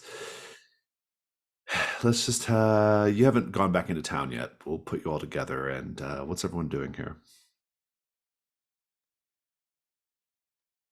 I think as you see Horrorguest, he's getting the bell and ringing it and saying, I can see you trying to sneak off there. Remember, I'm your only friend. Your king hates you and wants to kill you. Nobody's gonna help you except for me. Oh, look, it's my friends. And Alina, I'm curious about your reaction to Alina. I'll look at Alina and say, so, Alina, have a thing against wizards, do you? What do you think about wizards? Do you think they're A, generally good, or B, murderable? I mean, most wizards are fine, but I don't know. If you find the right wizard, they're not so good. Yeah, some probably do deserve bad things happening to them. And tell me, Alina, what's your opinion of ostentatious blue robes with sparkles on them? Uh, I mean, it sounds pretty fashionable to me. So fashionable, you'd kill for it? No, I can't imagine that. Wait, killing? We got you something. And Tris gonna throw him a slimy dragon eye. Oh, thank you. Is this what I think it is? It is. We are the heroes of Brandonsford. Alright. We've slain the dragon. Typical. Typical. I go away for 1 minute, you slay a dragon, and I just find a bunch of incompetent, larcenous goblins. And I have something, Revel and Tris, that I'd also like to discuss with you at some point later on, if you catch my meaning. I don't, but I'll trust you on that.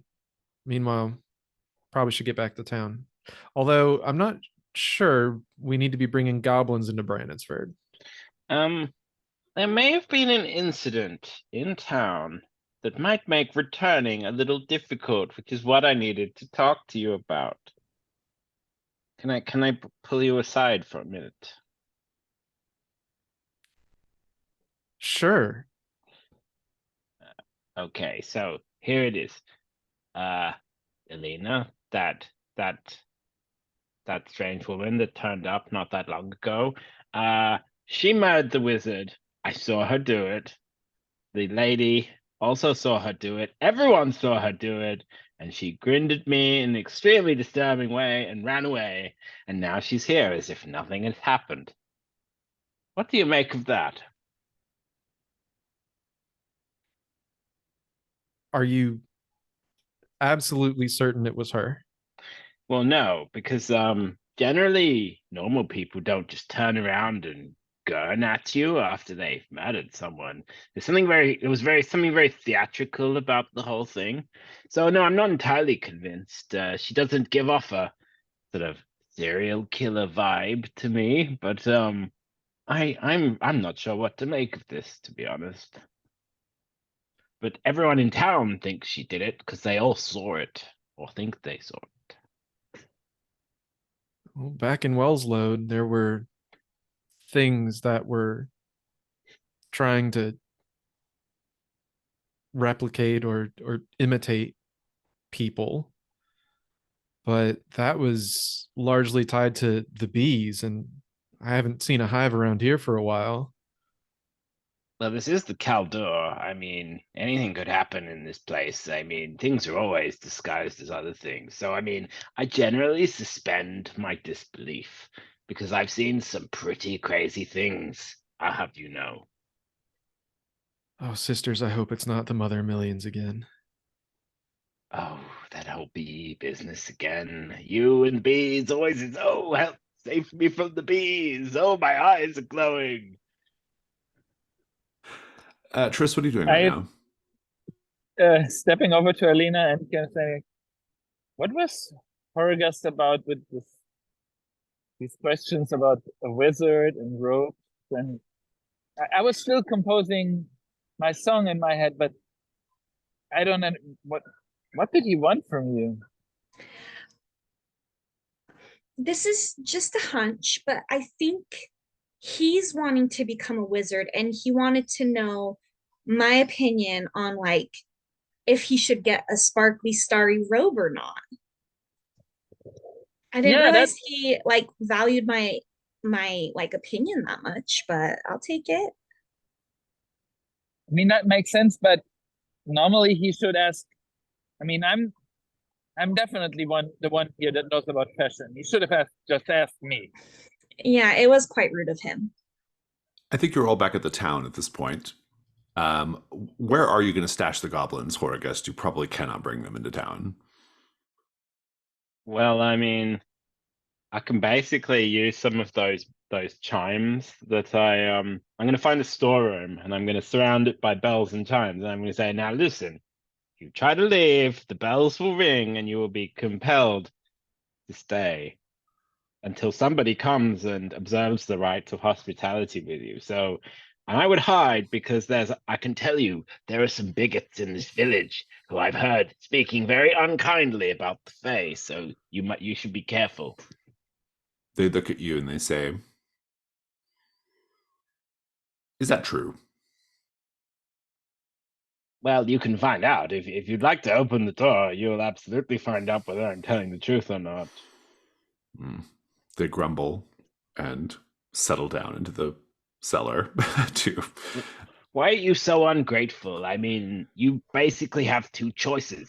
Either your king kills you and makes an example of you, or you let me help you and I plead your case. You've got two choices. Why are you being... Is it just reflex? Is it a habit?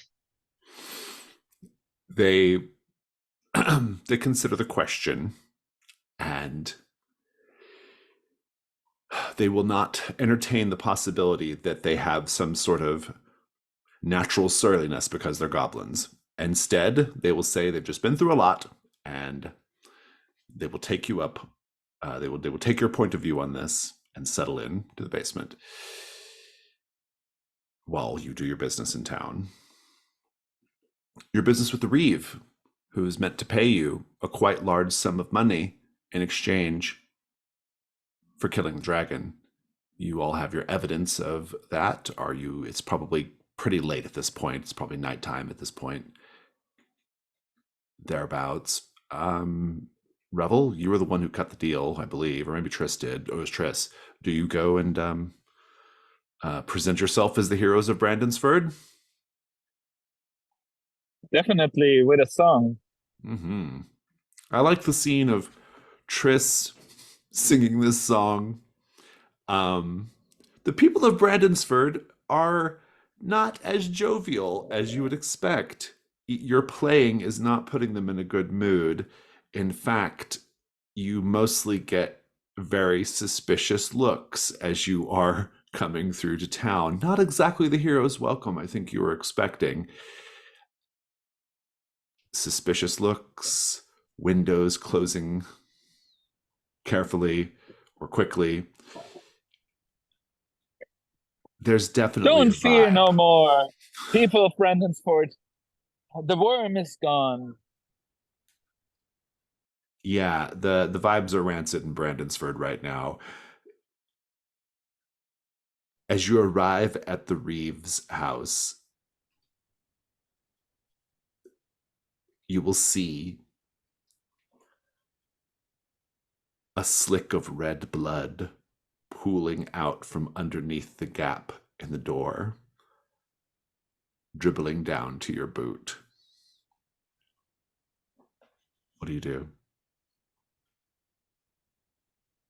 No one's stopping me. I'm kicking in the door. We're going in.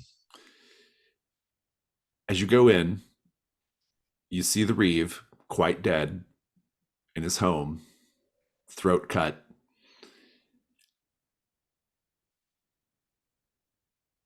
And then you hear a cry from across the way. There she is! Pointing at Alina. And yeah, this is all coming to a head here. They don't have an official like guard in this town. They just have volunteers who do patrol at night, but the patrol is coming and you can hear them coming. People are now very agitated about Alina's presence. The Reeve is dead. It's unclear if they even know about that. Seems like he's very recently dead. And the situation is getting really out of hand. What is everyone doing right now? I think Horrorgus will say, well, Alina, I'm sorry I asked you those strange questions before, because it's now possible that you could in fact be a serial killer, which was what I initially thought. So I'm sorry I assumed that simply because of how it looked. I'm sorry to tell you, someone who looks exactly like you is running around and murdering people and trying to frame you. Great. Alina, what do you do? You're the one who's most in danger here. I think she is kind of like, and just runs. Now, everyone. Something horrible has happened here. Murder. Your new heroes will take care of it. Don't worry. Chris is gonna try to kind of calm people down, maybe in a not so well received way. Yeah, possibly not. Ruffle, what are you doing? I think when Alina starts running, I think Revel is going to agree that like maybe getting out of Brandonsford for a while is a good option. So you're running as well? Yeah, I'm going to follow Alina, I think. Let's go. I have a little quest that can entertain us while things cool down in town. Indeed you do. Tris, you can tell the crowd is not having it. Are you running? I think it takes Chris a moment to kind of realize that he's not the hero that he thought he would be welcomed as, and then he also kind of like, well, people, we'll be back. There will be a feast, and then he's kind of running. Before we do like straight up book it for the forest, since Revel was the one that kicked in the door and saw the dead body and it looks very recent, I would like to look. I don't think I'm intending to pursue, but I just want to see if I see a darting shadow, a figure in the edge, like running off, just to assuage its own conscience, maybe. Oh, interesting. Yeah, I'll give you a hunt roll. Go for it. Yeah. Okay. It's a 1 die though. Then I'm gonna spend a hunt token. I don't want to lose everything, so I'm gonna spend 1 hunt token to like just get a piece of treasure. That way, I only lose 2. You find a small handful of silver on the ground, possibly part of your payment. Okay, I'm just gonna. It looks like it was dropped. Okay, so it'll be 1 gold in your gold counter. Okay, then fantastic. Are you still doing the hunt roll? Yes. Right, yes. Go for it. And it's absolutely going to be a 1 because that's the way. There it is. Yep, called it. Did you get a 1? I did. In fact, I did. How many tokens are you losing? Just the 2. Okay, that's not so terrible. Well, it's not great, but and you encounter something terrible in addition to losing all your tokens. I think, yeah, I think the terrible thing is just confirmation of like the situation, which is you see you see that like there's a couple of more silver coins kind of leading to the little window where the person probably leaped out. They took the silver that was intended as your payment and ran off.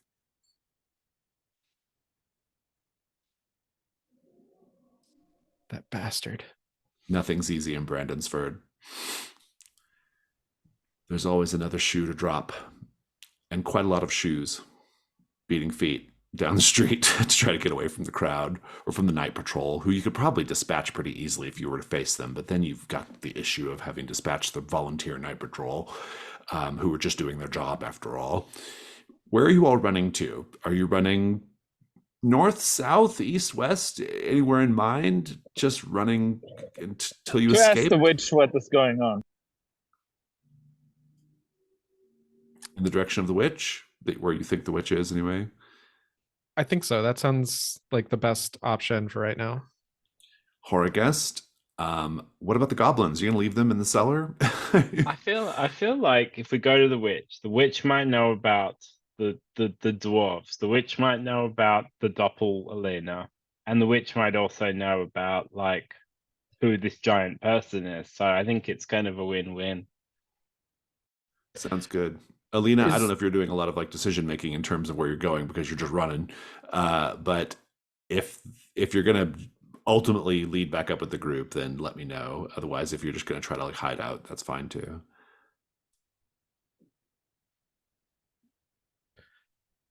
Um, is the witch in the same direction as I know it's all kind of ballparky because we were in the forest, but I'm really interested into that cave that the black dragon mentioned. that's Blackworm? that's much further north. That's also where your alleged pirate treasure is too, in the far north. Probably like a good 10, 15 miles north. The witch is much closer. But also to the north or northish. Ish. Yeah. Okay, yeah, then I think Witch Hut, at least on the way. She'll Yeah. have the lowdown on all this stuff, these random threads of stuff. With any luck.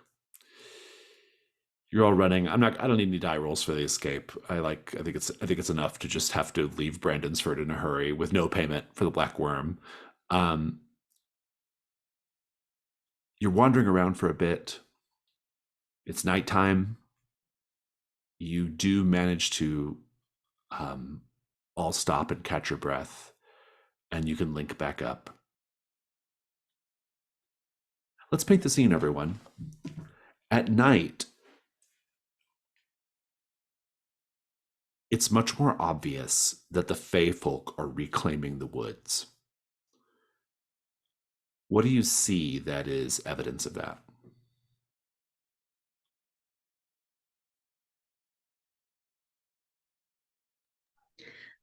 I think there are a lot of like fireflies and toadstool rings. I think there are buildings that have been completely choked by roots and branches that were obviously sort of outer homesteadings of human settlement, and they've just been swallowed.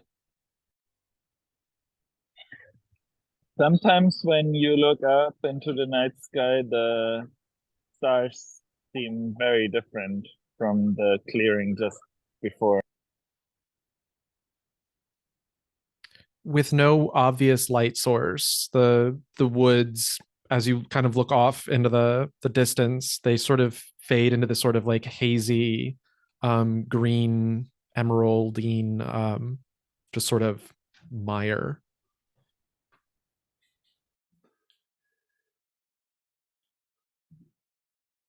I think based off the stories you're told, you're able to, and also the fact that it's not far from the town, and that you see a little bit of smoke above the tree line, indicating a chimney.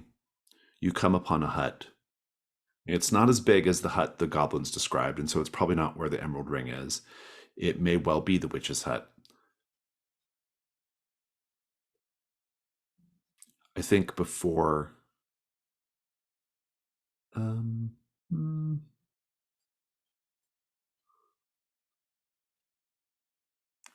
Give me one moment.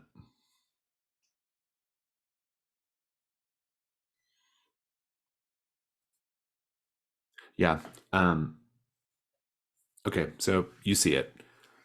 There is, it's in a clearing. It is a little wattle hut. And probably most intriguingly, in the moonlight, which illuminates the clearing fairly well, especially now that your eyes have adjusted to the dark, those of you who need such adjustments, you can see that the hut is actually surrounded by a garden of topiary animals, woodland creatures, and people as well, all very, very detailed. So detailed, in fact, that at first it looked like just animals and people dancing in a circle, but like perfectly still, frozen in time circle around the hut. But you quickly realize it's not. It's topiaries shaped like animals and people. There's also a pond that glistens like a jewel in the moonlight that is nearby. Let's just go around the table and see what everyone wants to do, and then we'll figure out what the scenes look like. Tris.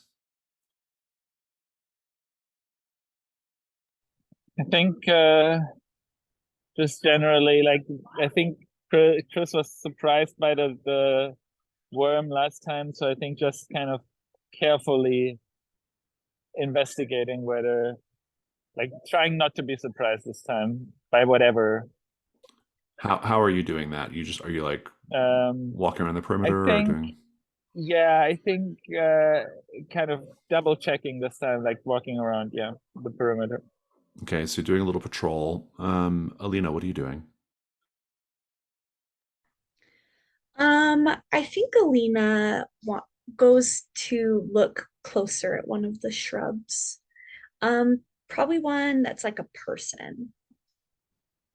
Also, I'm going to tell you, Alina, that the wind no longer has a beef with you.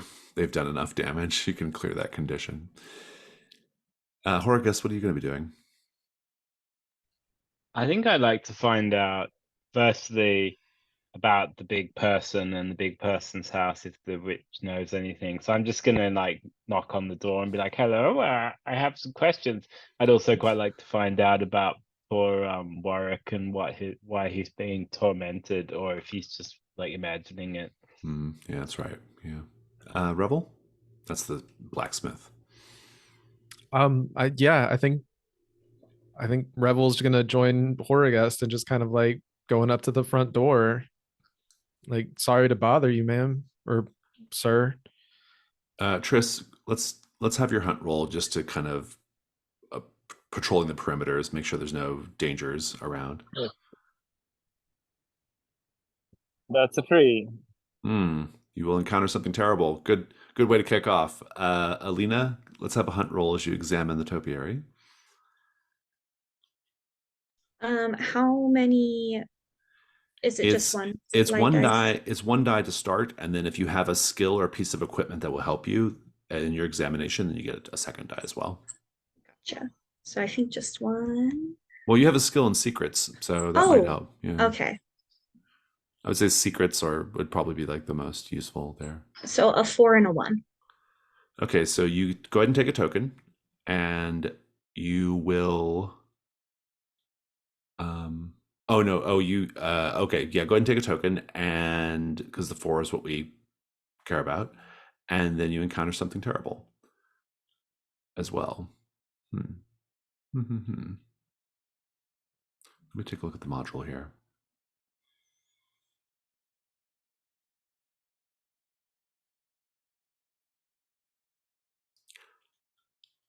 Alina, as you are examining the topiary, it doesn't appear to be particularly remarkable. Whether there's any truth to the witch being able to change you into shrubs is unclear, but it looks like just a regular old manicured, pruned topiary.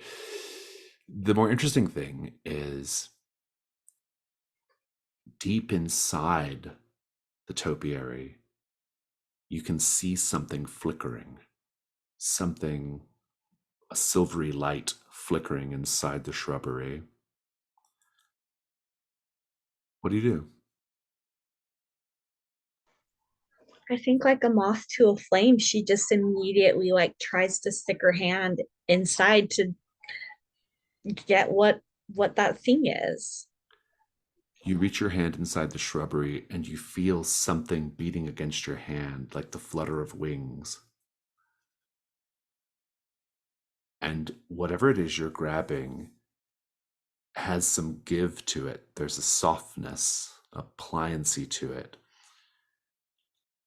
And then whatever it is bites you. And very hard, very painful, and it flies out of the shrubbery. And as it flies off, it's sort of you can't get a super good look at it, but it does kind of hiss in anger at you as it flies off. And I think the bite was really, really hard. I'm going to give you like I'm going to give you a condition, basically like just you have a like your hand is in pain, like sharp pain in your hand. Tris,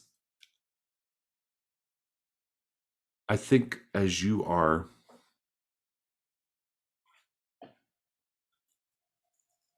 taking a look at the perimeter,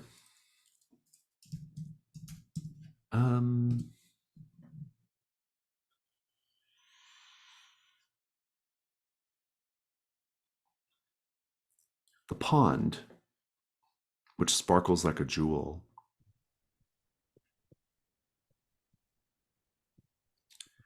the pond begins to call out to you as if it is speaking with many voices. It says,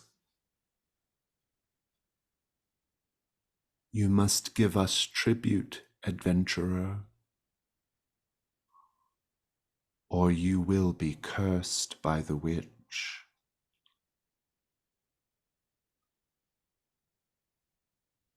What will you drop into the bottom of our waters?" Maybe you can tell me something about this Wyrm.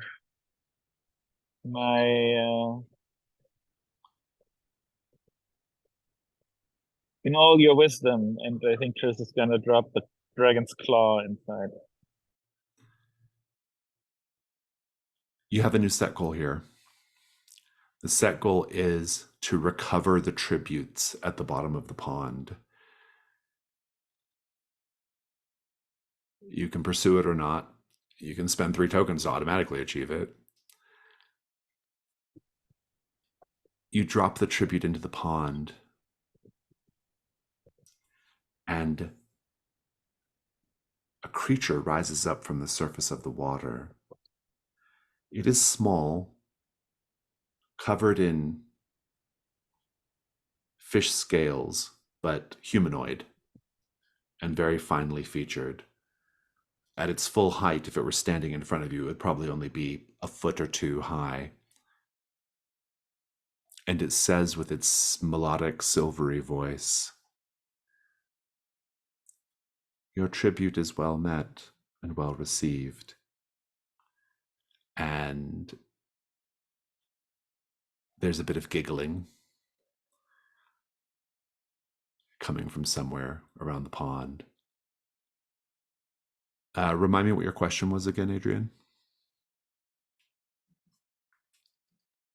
Basically, anything about the Wyrm. They say, "You already know the true nature of the black worm. What you may not know is that the dwarf was cursed for his greed. He slew his brothers and was cursed by the land to be a creature that only knows to be ravenous for more, to seek more, to hunger for more. What was the greed of the dwarf directed at? And then they begin to giggle and laugh. You should go north and see for yourself. Your tribute is well received. And then they go quiet. Meanwhile, the cabin.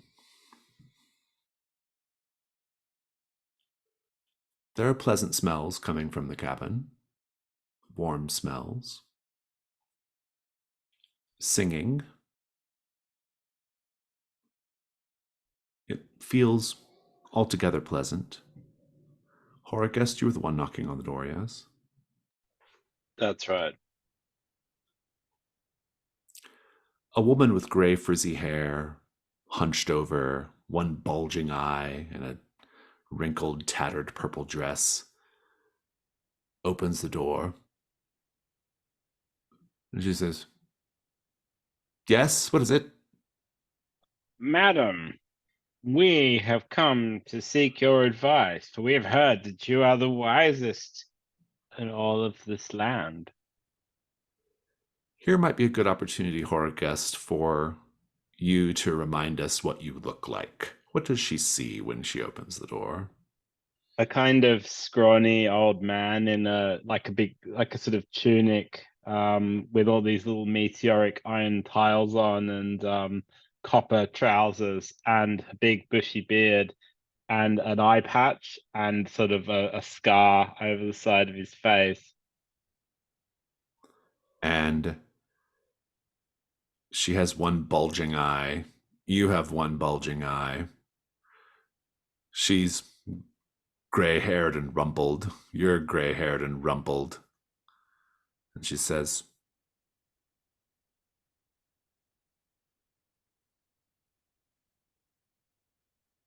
"Come in." Oh, thank you. We're most obliged. Revel, come. Not come. you. Oh, you heard the lady. You wait outside with our goblin friends and make sure they don't run off. I won't be long. I'm just paying a social visit. Understood. And she By shuts turning the door. to a shrub, tell them I died well. She grumbles, "That's just nonsense the villagers tell themselves to scare the children." They're fairly easily scared by the look of them, these villagers. Have you been pestering a blacksmith and plaguing him, or is he imagining things? Warwick, you mean? Yes. Well, I haven't been pestering him, but I have been helping poor Ingrid in her pursuits. Oh, I see. Are you the matchmaker of this Well, situation? the girl is completely hopeless in these matters. She's not very good at picking up on cues. She widens her big bulging eye at you. Well, perhaps we can help each other, madam. If I go back to town and agree to help those two star-crossed lovers, can you tell me a little bit about a giant cottage full of giant people who may possibly have a hoard of gold? She says, "Perhaps. Sit." I have a special vintage that you might enjoy. I've still got part of my bottle of amber wine from the Mad Wizards of Castle Amber, which seems like you Yeah. might enjoy a dram of. Indeed, indeed. I'm curious what everyone else is doing since you have been banished from outside the house. There is this pond with these fey creatures in it. And what are the three of you doing right now? We've been talking in chat. And also, apparently, the goblins have. I guess you must have grabbed them on your way out. We've been talking about in chat. I think the plan is to use 3 hunt tokens to realize the set goal. Oh, very interesting. You're going to have to think about what that looks like because presumably the creatures inside the pond don't want you to have it. So is this trickery? Are you going to slay these creatures? Are you going to draw them out in some way? What is... You're going to Could get Tris it, but I play want to know them? what you're going to do. Could Tris play them a song? Oh, that's interesting. That's an interesting approach. I think inspired by this talk about the Piper before, I might Yeah. just lead them away with Oh, a song. very interesting. I like it. I think that's what we'll wrap the session with. Let's take a quick 3-minute break so you all can think about what this looks like. And we'll come back and in montage, we'll describe you luring these creatures out of the pond and then getting into the water and taking their stuff. So, but I need a quick bio break. So let's take 3. No. Okay, so we're going to wrap up today with just a quick montage of recovering the treasure from the pond. Tris, started off. What does it look like?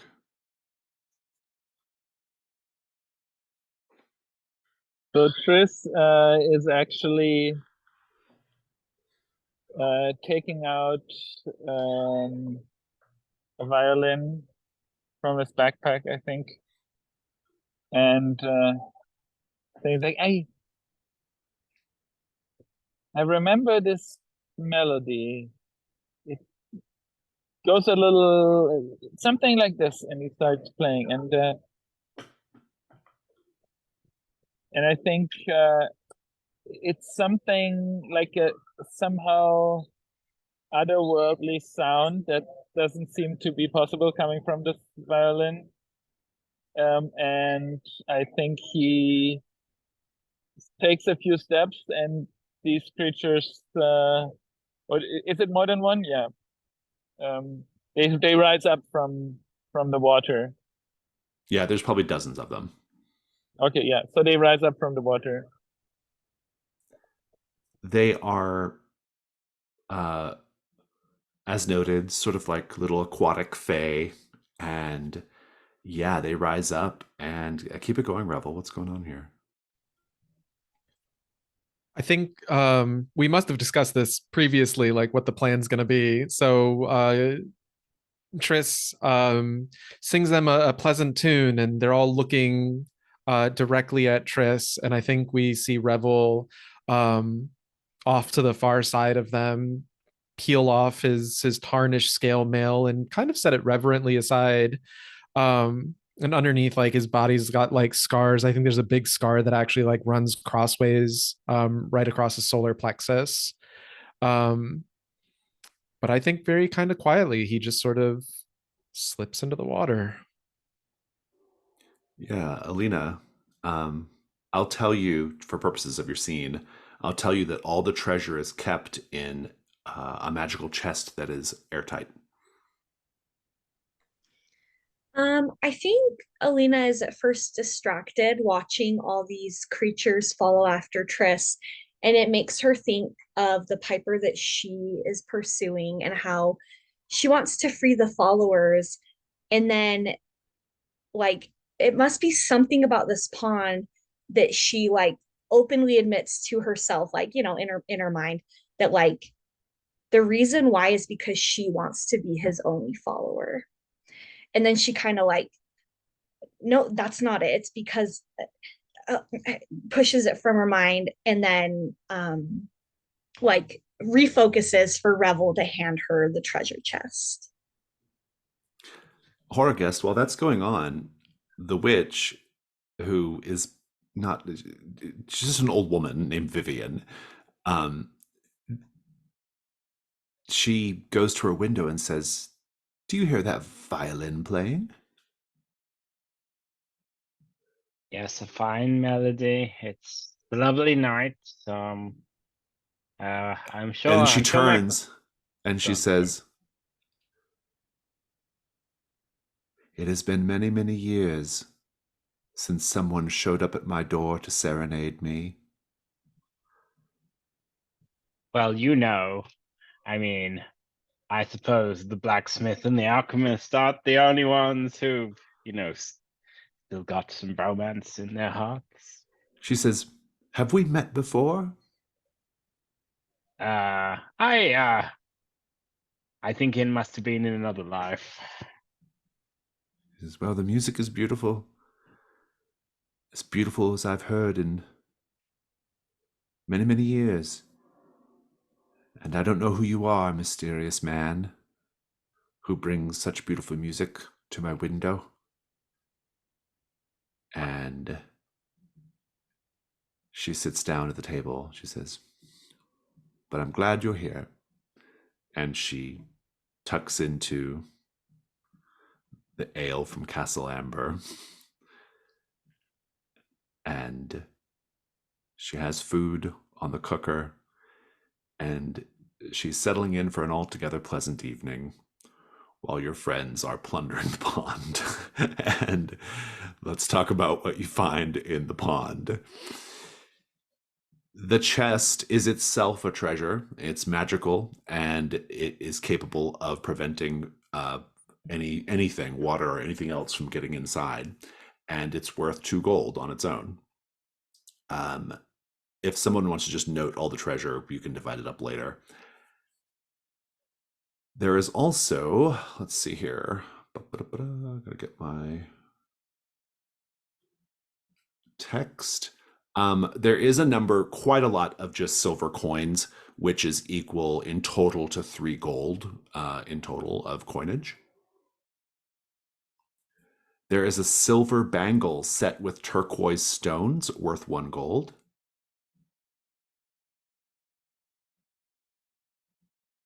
A gilded scabbard set with carnelians arranged like blossoming flowers, also worth 1 gold. What else? There's an ornate box of palm leaf cigars, worth 1 gold. And finally, a pair of red leather gauntlets studded with the teeth and pointed scales of a fearsome reptile, also worth 1 gold. A pretty good haul. Some of these items may have other properties, but that's their inherent or their intrinsic value.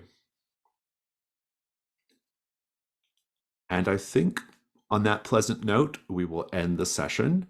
Let's go ahead and go to stars and wishes. Stars are things that we enjoyed about the session, if you want to call them out.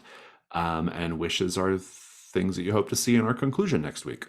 So I'll kick off, though, and say that I really, I thought the introduction of Alina into the group was really seamless. And I was really happy with how that went and how some of the choices we made kind of enhanced the story and added extra complications. So that was a lot of fun. And yeah, I'm still like this is still like a very winsome, lighthearted adventure, and very much not in the style of what I normally run. In fact, yesterday I ran Sleeping Place of the Feathered Swine, which could not be more different from this module. It's so different. That one's definitely more my speed, but I'm still having fun with this one, though. I'm having fun with its sort of like with the winsomeness and the adventurousness and kind of playing with the materials. It's also interesting because it doesn't have like a real clear through line. Like it's just about exploration and reacting to things. And so that's been kind of enjoyable. I feel like we're getting like a very unique version of the Black Wyrm of Brandonsford. And so I'm enjoying that a lot. But no, everyone's doing a really great job with their characterizations as always. I really loved the combat with the Black Wyrm. That was very fun. The way everyone described their actions in the scenes, like it was very vivid in my mind and I could really see it. And it was a lot of fun to watch. And as more or less the audience member of that. And I also quite liked Horrorguest's has such like a heavy social session. It's always fun to see Horrorguest being very social. And I particularly like this idea that like there's no reason to believe this should be the case, but for whatever reason, all the Fae respect your bell thing. Like it's like just because you said it's a thing, and so they all kind of respect it. And so I kind of like the Fae logic of that in a way, which kind of neatly lines up with Horrorguest logic, and so that's been really fun. But yeah, it's a fun, lighthearted adventure. I'm really curious to see which of the many tangents you all choose to follow next time. We've got Hogboon. We've got this cave in the north. We've got, which is maybe connected to pirate treasure and or dragon treasure. We've got the giant person in the cottage and the ring. There's this witch scene to pick up with. There's a lot going on. There's the murderer in Brandonsford, the doppelganger murderer. I'm curious what is going to be what is the focus next week and how we're going to wrap up the story. So, and if it all comes together or not, who knows? But anyway, those are my stars and wishes.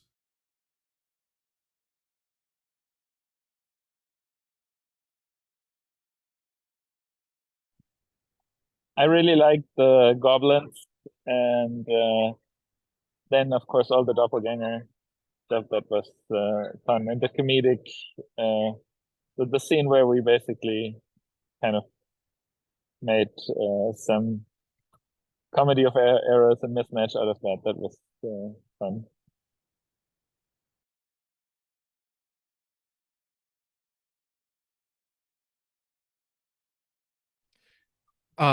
I got to give a star to that last little moment with Horgest and the witch. That possible budding, whatever kind of romantic thing that was just very delightful. When the doppelganger, when Mal died, I was like, all right, here we go. The dam's broken. The dark horror. Here comes the trophy. That was absolutely delightful for entirely other reasons. As well, the revelation of the dragon turning into its quote unquote true form, and knowing that of course it's never as simple as just go there, slay the dragon, but still learning what that story is always delightful. To the other side of that, we killed a dragon. It was still a dragon. We are all dragon slayers in trophy, which is fantastic. Yeah, it's That actually was kind of fun. odd because like we're sort of kind of quasi playing in the trophy world because we've made references to Fort Durin and Ombret and all that. But in fact, in the official canonical trophy setting, there are no dragons. There are specifically no dragons in it. Yeah, so Fascinating. Yeah, so you may be the only trophy characters to have ever slayed a dragon, actually. So yeah, That's incredible. And then wow, they're gonna sing stories about us for antiquity. But yeah, they're all the characters bring stuff with them, and so there's that like the light whimsy, but there's also hints of moodiness kind of lingering throughout. That it's a really fun bucket of tone that I'm really enjoying. Which is, yeah, I'm really curious what this doppelganger assassin is going to do next, if we're ever going to deal with that. I'm really curious about sort of tying the loose end with the dragon and his dying wish, or his dying words, I guess. Um, and those are kind of like my big threads. Yeah, and curious how this is all gonna somehow haunt Revel for the years to come.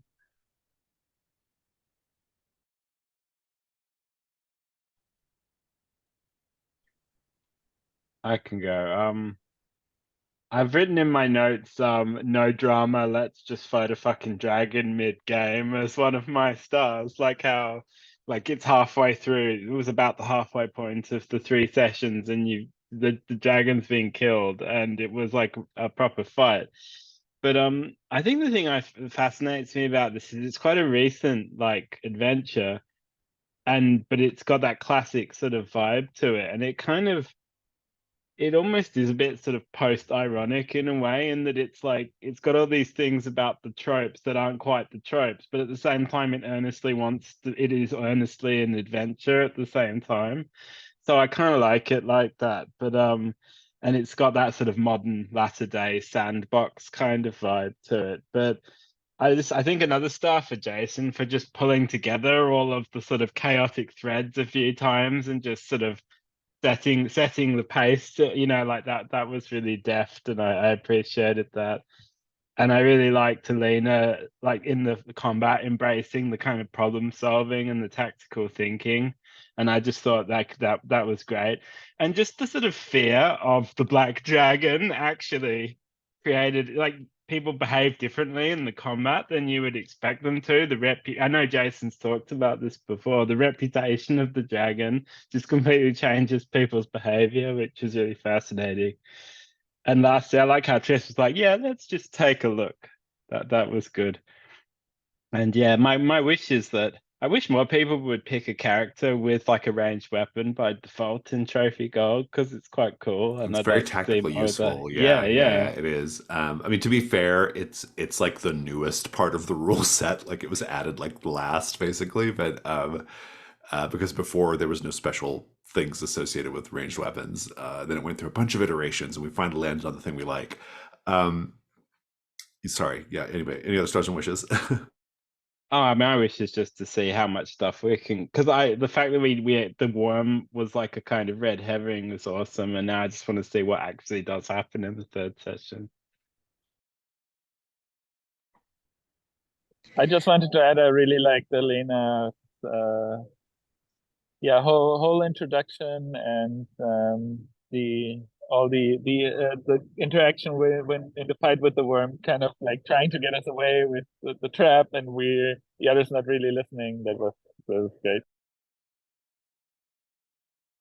Yeah, like the whole series, it like that combat with the dragon had like an undercurrent of comedy to it, right? Like it was like it had like an undercurrent of like fun while being mechanically speaking very dangerous. So yeah, go ahead, Cassidy. Yeah, I enjoyed that because I feel like Alina, like on paper, should have been like the most like we can do this, like stand up and fight, but she totally didn't. So my stars are one, like I loved the narration of Revel's killing blow to the dragon. I thought it was like super heroic and I loved it. I loved I when horror guest said, "Oh yeah, you can help me find my three friends." Wait, my two friends and a possible murderer. Like I just love that so much. And that whole interaction with the goblins, I love the goblins. Like, I'm gonna adopt the goblins if horror guest doesn't want them. And then I actually really loved Adrian, your paint the scene answer about the Fae taking over the woods, that the stars looked different, because it just really like drives home that like that the world of the Fae is like just a different world than what we live in. And I thought that was like awesome. And I think my last star is just for I personally, unlike Jason, you saying this isn't like your most favorite thing, but I love the whimsy and I love the everything about it.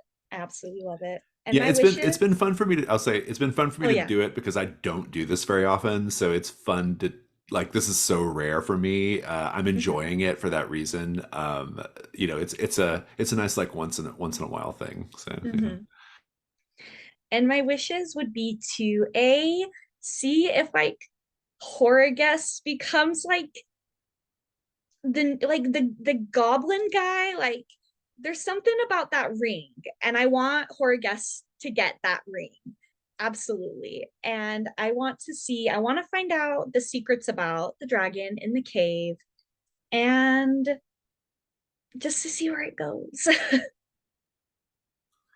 Fantastic. Any other stars or wishes? Um, just real quick, like we talked about this on one of the breaks, but it was really cool seeing a lot of the less used rules of trophies combat, the ranged combat, the rituals in combat. Mm-hmm. Just something normally it's just like combat rolls and narration. So this was really Yeah, cool to yeah. see a lot of that come out. Yeah, Trophy Gold combat's actually quite tactical. And there's a way to do it to where like if like I think if you like understand Trophy Gold's combat at a sort of tactical level, and I'm using the word tactical not in the way we normally mean tactical combat, but it's almost strategic in a sense. Like, but there's a like once you kind of understand it, combat is actually in most cases the safer route than risk rolls.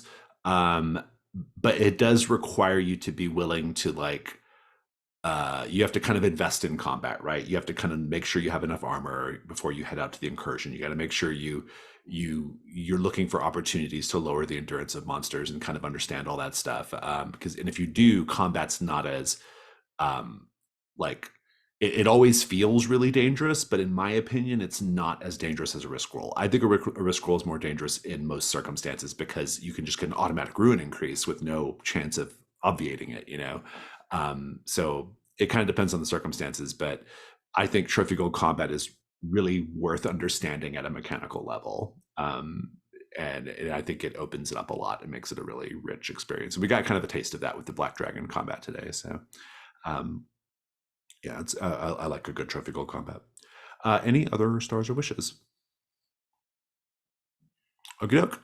In that case, this is a lot of fun. I'm going to wave goodbye to anybody watching the video. Goodbye, people watching the video.